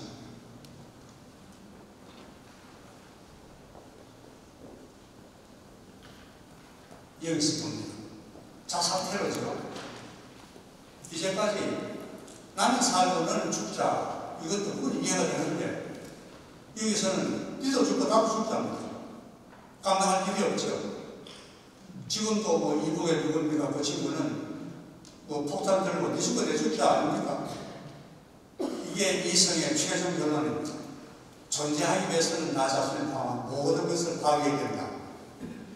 이런 역설에 우리가 도달하고 이것이 이성이 남은 최후의 결사물입니다. 이 가지고 살 수가 없잖아요. 살기 위해서는 죽어야 한다는 이 논리를 우리가 어떻게 정리해요? 어떻게든지 이것을 벗어나야 됩니다. 이것을 벗어나지 않으면 사상적으로 황폐하고 윤리적으로 이 역설적인 이 존재를 유지할 가치가 없는 거죠. 인류가 있어야 될 필요가 없는 이런 현 시점에 도달해서 우리가 앉아있는 것입니다. 하나님은 천지를 7일 만에 창조하셨는데 이성의 도움을 가진 위대한 인간은 제8일째 되는 날 모든 것을 파괴하는 파괴 창조자가 되었습니다. 이게 이제 우리가 공학에 앉아가면 먼 곳을 바라보고 있는데 앞에는 황무지밖에 없죠. 아까 우리가 읽어드린 오스만데라스의 석상밖에 없습니다. 끝없이 펼쳐지는 황무지, 모래바닥 이거밖에 없는데 그 앞에 앉아서 이제 어떻게 하랴? 인간이 앉아있습니다. 내가 존재할 수 있는 길은 나를 죽이는 것밖에 없는데 이걸 어떻게 하랴? 그러니까 멀리 보니까 뭐가 움직이고 있는 그래서 자세히 보니까 카라반이 움직입니다. 그때 인간이 생각한 것은 카라반이 저 험난한 황폐한 땅을 거치면서 살아남았다면은 전 인류도 무슨 길을 찾을 수 있지 않겠나? 그 해답을 카라반에서 찾습니다. 실크로드에서 찾습니다. 실크로드 왜 실크로드냐? 이제까지 소문하는 이성이고 이성은 나의 이성입니다. 내가 생각하는 그런 존재한다. 이게 옛날로 돌아가요. 옛날까지 알렉산더의 정복 전부 내 도시입니다. 내가 세웠다. 시사 내가 와서 내가 정복했다. 콘스탄틴도 내가 승리한다. 이 십자가 가지고 전부 다 납니다. 데카르트도 내가 생각하는 그런 존재. 심지어는 루터도 내가 여기 있어서 달리할 수 없네요. 내가 전부 납니다. 히틀러도 마인카mpf죠. 내 주제. 하다못해 시나트라도 마지막 노래 기억하세요? I did it my way. 내 뜻대로 살았다. 그 말 뒤집어 놓으면 내 멋대로 살았다. 너하고는 관계없이 내 멋대로 살았다. 이것은 대답이 안 된다니까. 어떻게 하든 여기서 해답 찾아야 되는데 어떻게 해답을 실크로드에서. 그럼 실크로드는 뭐냐? 왜 이것이 다르냐? 이제까지 성문화의 기본 척추는 나입니다. 나의 이성인데 실크로드는 나가 아니죠. 교육 아닙니까? 교육에 너가 필요합니다. 내 혼자 잘못 살 수 없으니까 너하고 같이 잘못 잘 살자. 이것이 실크로드의 기본 생각인데 그렇게 하기 위해서는 너가 필요하고 실크로드에서 처음으로 너에 대한 가치가 형성이 됩니다. 있어야 안 돼요. 상대방이 있어야 되죠. 물론 산업인들이니까 처음에는 교류하면서 의심이 굉장히 컸을 겁니다. 상대방도 의심하지만은 아무리 의심을 해도 거기에는 하나의 공통분모가 생기 마련입니다.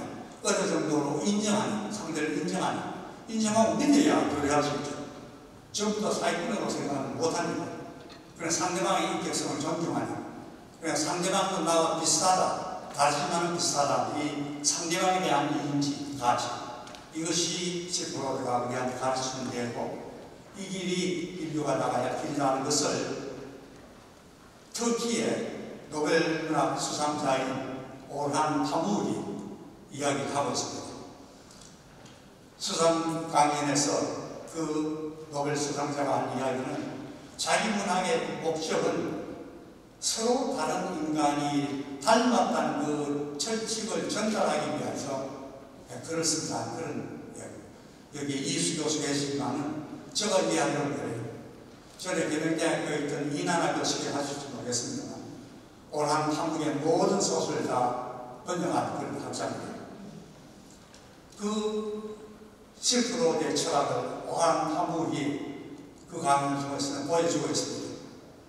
내가 아니고 우리고, 우리라는 것은 우리가 서로 닮았다는 것, 서로 다르지만 닮았다. 그 토대가 실크로드가 우리에게 제시하는 이 길이라고 하겠습니다.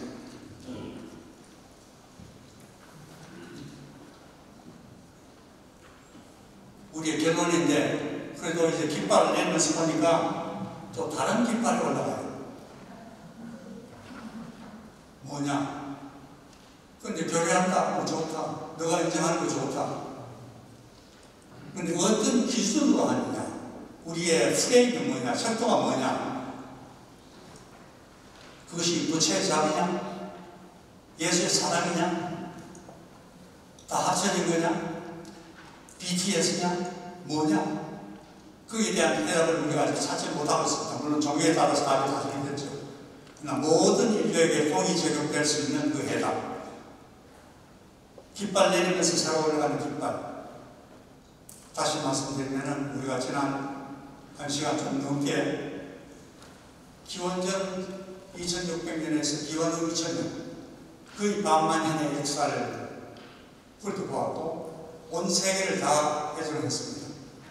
중앙아시아를 시작해서 미국을 경유해가지고 다시 또 중앙아시아로 돌아오는 긴 교정, 이것을 하면서 해답을 찾았다고 믿었는데 보니까 또 다른 문제가 발생합니다. 결국은 원점으로 다시 돌아왔다는 그런 생각을 하게 할 수 있는 결론이 되어버렸습니다. 그러나 우리에게 주어진 작업은 이 너와 나의 이 관계를 어떻게 새롭게 정리해서 어떤 프레임이든 어떤 가치체계든 간에 공히 수용할 수 있는 체계를 만드냐, 이 문제입니다. 이 문제인데 그건 뭐 우리가 못하면 다음 세대가 해가지고 다음 세대가 못하면 다음 세대가 하겠지만은 이제까지 우리가 믿었던 이성, 이것은 완전히 신뢰할 수 있는 절대적인 도구가 아니라 이성보다 더 높은 어떤 원칙이 있어야 될 것이고 그것을 우리가 어떻게 찾느냐 하는 그 문제가 그나마 있다고 보겠습니다. 실크로드의 의미를 우리가 다시 소생시켜서 마지막 두 번째 깃발까지 수용할 수 있는 어떤 답을 우리가 찾아야 되는데 아직까지 우리는 물론 못 찾고 위대한 이성이 만들어 놓은 것은 물론 잘못을 잡서 그런 대로 합니다. 좋은 차 다니고 비행기 타고 다니고 다 하는데 그 이성이 우리에게 아직까지 인간의 행복에 대한 통일장의 이론 세워놓지 못했어요. 행복에 대한 통일장의 이론은 분명 평화 유지에 대한 이론도 그 이성이 만들어내지 못하고 있습니다. 데카르트가 시작해서 이거 정말 빅뱅이다. 그 이성이 지금 보니까 나는 파괴했다 뿐만 아니라 나는 모든 것을 파괴해야 하는데 그런 걸 존재한다는 그 인간이 내린 것은 이제 그 이성이 우리에게 블랙홀을 주거나 이성이라는 빅뱅이 이성이라는 블랙홀로 이제 마감해버리는 시대에 우리가 살고 있으면서 새로운 길을 모색해야 되는 그 과제를 우리가 안고 있다는 그런 말씀으로 너무 지루한 이야기를 마치도록 하겠습니다. 잠시 함께 대단히 감사합니다.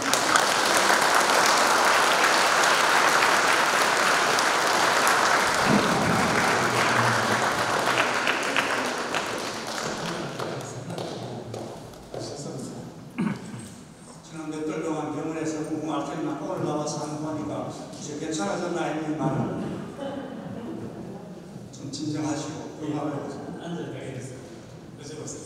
죄송합니다.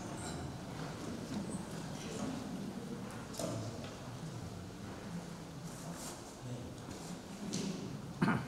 5,000년의 인류 역사를 1시간 반 만에 이렇게 설명해 주셨습니다. 따라가기 쉽지 않죠. 근데 어떤 팩트에 대한 설명들은 요즘 뭐 인터넷이 워낙 발달되어 있기 때문에 우리가 찾아보면 금방 해답을 얻을 수 있어요. 근데 오늘 회장님께서 말씀하신 것은 역사를 어떻게 볼 거냐라고 하는 시각의 문제가 있습니다. 그건 아무나 할 수 있는 일이 아니죠. 이제 이 텍스트에 보면 따로 구분 안 해두기 때문에 이해하기 좀 어려울지 모르겠습니다만 인간 전체의 조건이 경외, 정보, 신앙, 또 재생, 그리고 반항, 파괴, 수준 대략 이렇게 나눠지는 것 같습니다. 이제 여러분들한테 마이크가 돌아갈 시간입니다. 질문을 해주시면 손을 먼저 들어주시면 우리 사모님께서 이걸 마이크를 전해드리겠습니다. 오늘은 이렇게 진행하겠습니다. 뭐 늘 그렇습니다만 우리 토론이 굉장히 활발하지 않습니까? 시간을 이렇게 좀 잘 조정하기 위해서 몇 개의 질문을 모아서 강사 선생님께 해주고 또 한 번 그렇게 진행하겠습니다. 자랑하는 게 하나 있습니다. 우리 후마나에는 질문하실 때 장광설을 들어놓는 분이 없잖아요. 그래서 오늘도 성공적으로 토론회가 이루어지고 있습니다. 손 들어주시죠. 예. 자기소개 간단히 하시죠.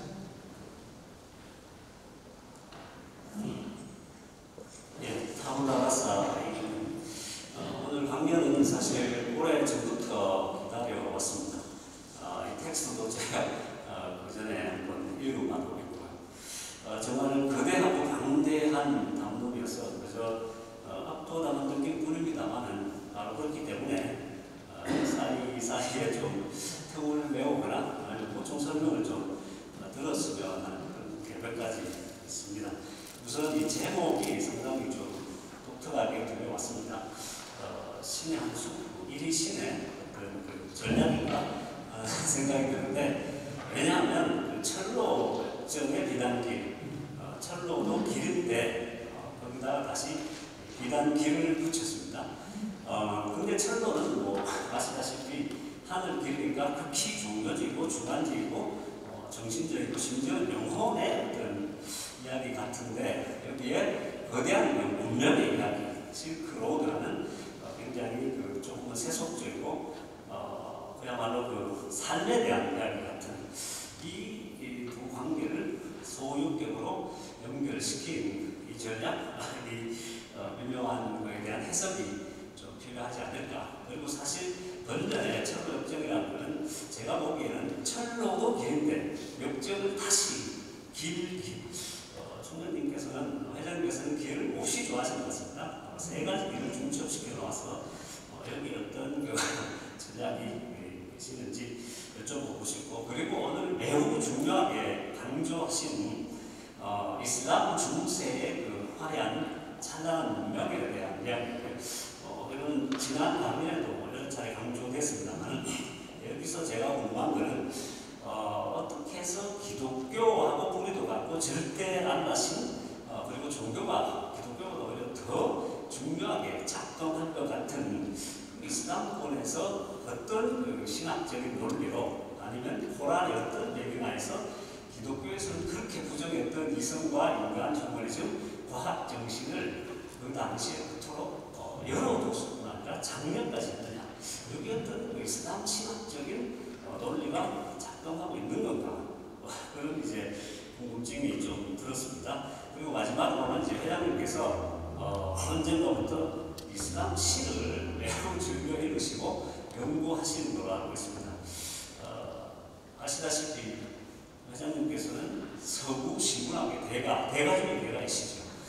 제가 문학으로서 이 이슬람 쪽 시 문학의 어떤 서구 시문학과 차별화 이런 어떤 게 있을까 한번 들으면 도움이 되겠습니다. 이상. 장공스럽습니까? 아니겠습니까? 네, 사실 강연 자체도 어려웠지만 질문도 그래서 어려울 수밖에 없었던 것 같습니다. 아주 핵심적인 질문을 해준 것 같습니다. 또 손 드시면 마이크 전해드리겠습니다.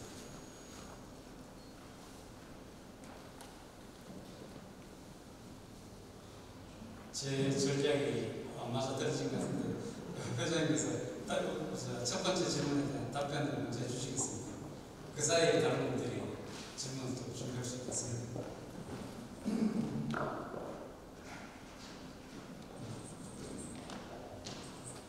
첫 번째 왜 그 철로역정의 비단이냐. 철로역정도 그 질 자체 아시다시피 철로역정이라는 타이틀은 17세기 번야 안에 철로역정 루이즈 나왔습니다. 그 내용은 기독교인이 험난한 세상을 거치면서 천국에 이르는 그 과정을 그립니다. 우리도 그 길 따라 천국 향해 그러니까 평화와 안정의 길을 가면서 택한 최후의 길이 실크로드인데 그 길이 어떻게 비장길이냐. 그냥 우리 인류가 착각을 했다는 거죠. 이 길로 가면은 이 비단길로 가면은 우리가 원하는 데 갈 수 있다. 그것이 제가 마지막으로 말씀드립니다. 그 비단길의 척도가 뭐냐? 공유할 수 있는 척도가 뭐냐?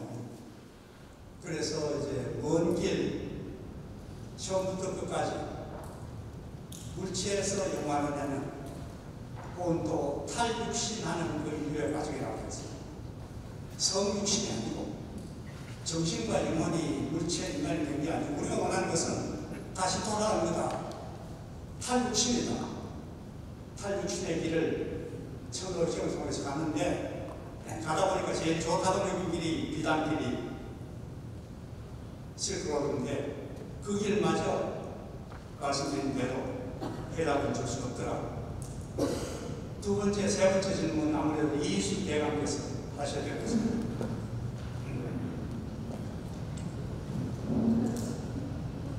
총장님, 제가 되어서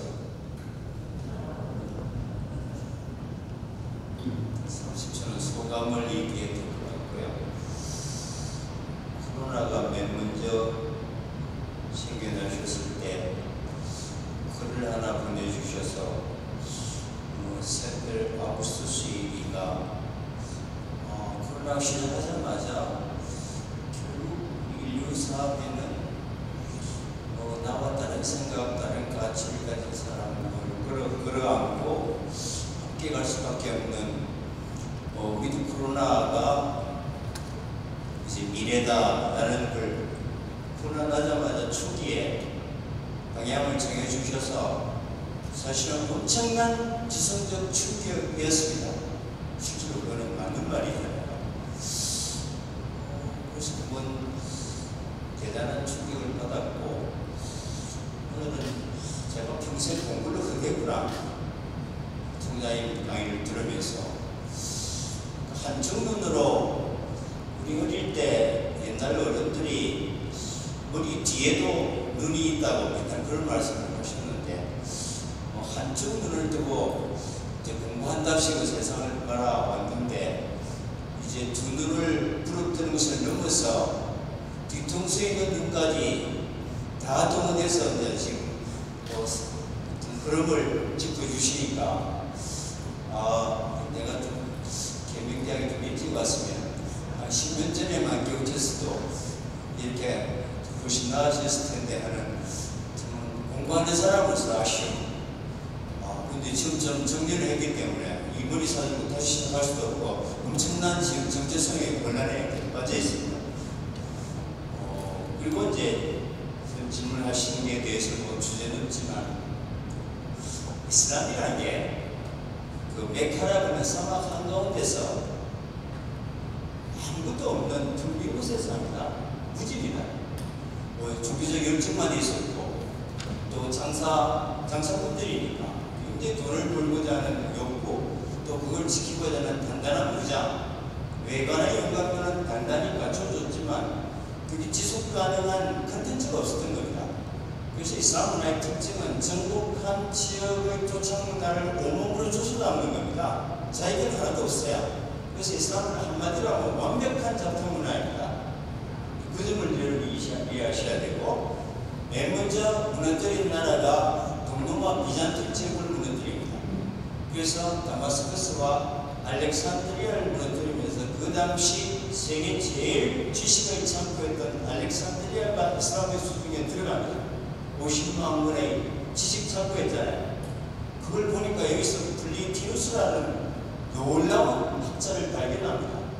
플리티우스가 여러분 지나가시는 건 아시다시피 스티븐 플라톤의 이제 우리가 시조라고 얘기합니다. 여기서 그걸 공부해보니까 이제 이슬람이 막 생겨나서 신학적으로 정리해야 되는데 신이 만들어놨던 오묘한 우주의 질서와 인간의 삶을 그리스 철학의 이론으로 설명할 수 있다는 가능성을 봅니다. 그 저장에서. 이게 이제 이슬람 철학의 시작이고, 플라토니스를 연구하니까 거기에 이제 아리스토텔레스가 나오고 플라톤이 나오고, 그 다음에 이제 소크라테스 이어지니까 그리스 철학 전반으로 이어지는 거고, 두 번째 중요한 인식의 차이입니다. 그건 뭔가 하면, 그 당시 이제 중세 유럽은 신의 목소리만 절대적이고 인간의 합리적 이성이나 창의 과학적 입장을 신의 오묘한 원리에 도전하는 오만불순한 위험한 인식으로 보았던 데 반해서 이슬람은 그리스 철학으로부터 신이 만들었던 이 질서를 교육적으로 설명할 수 있는 하나의 툴로 받아들였던 겁니다.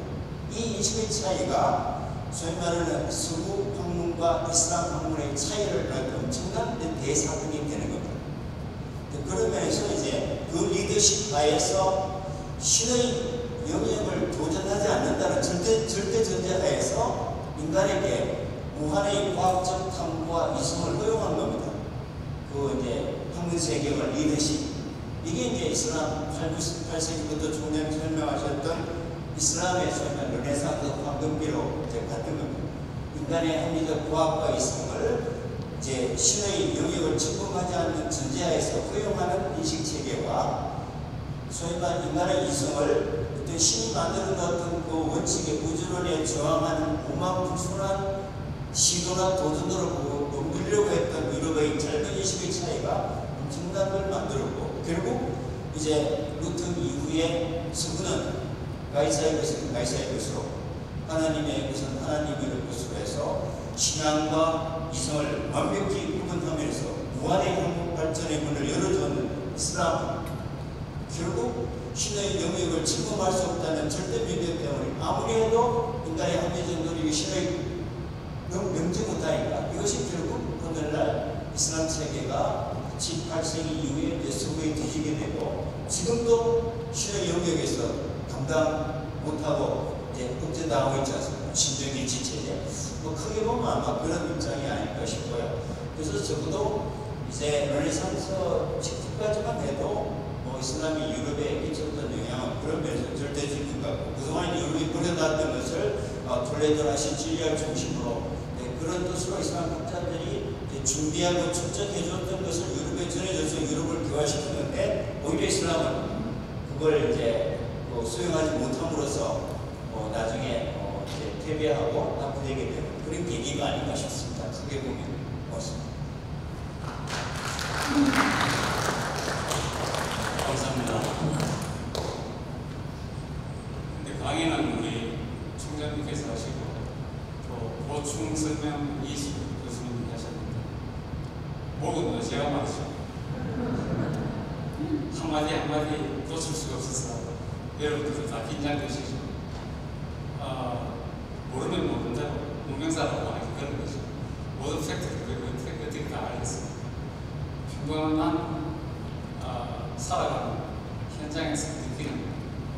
문제점이라는 점도 질문 있으시면 주저하지 마시고 손들어 주십시오.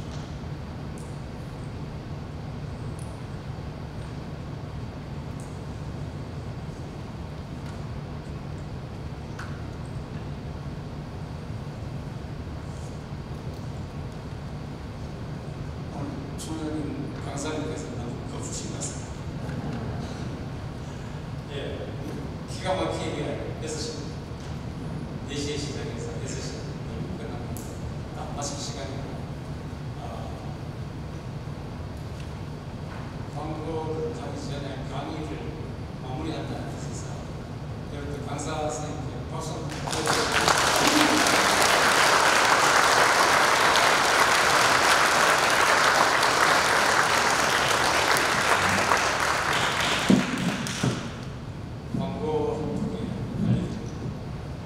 나가실 때, 요즘 코로나 때문에 식사 가지 못하는 거 아시죠?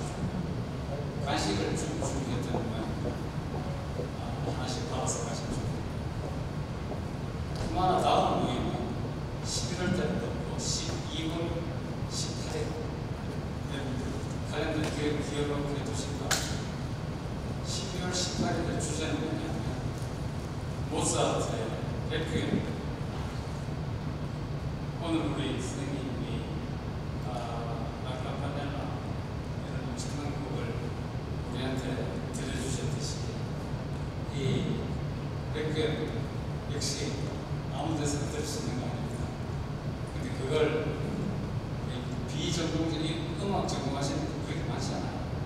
몇 분 되지 않는데 수마나에서 원하시는 분들 모여가지고 협상을 하고 또 강의도 하고 그렇게 구성하려고 하고 19, 18. 또 주차권 챙겨가시기 바랍니다. 12월 달에 다시 건강한 모습을 보이겠습니다. 아니 근데 제가 건강하지 않아서가 아니라 아까 미끄러져서 그랬습니다. 수고하셨습니다. 대단히 감사합니다.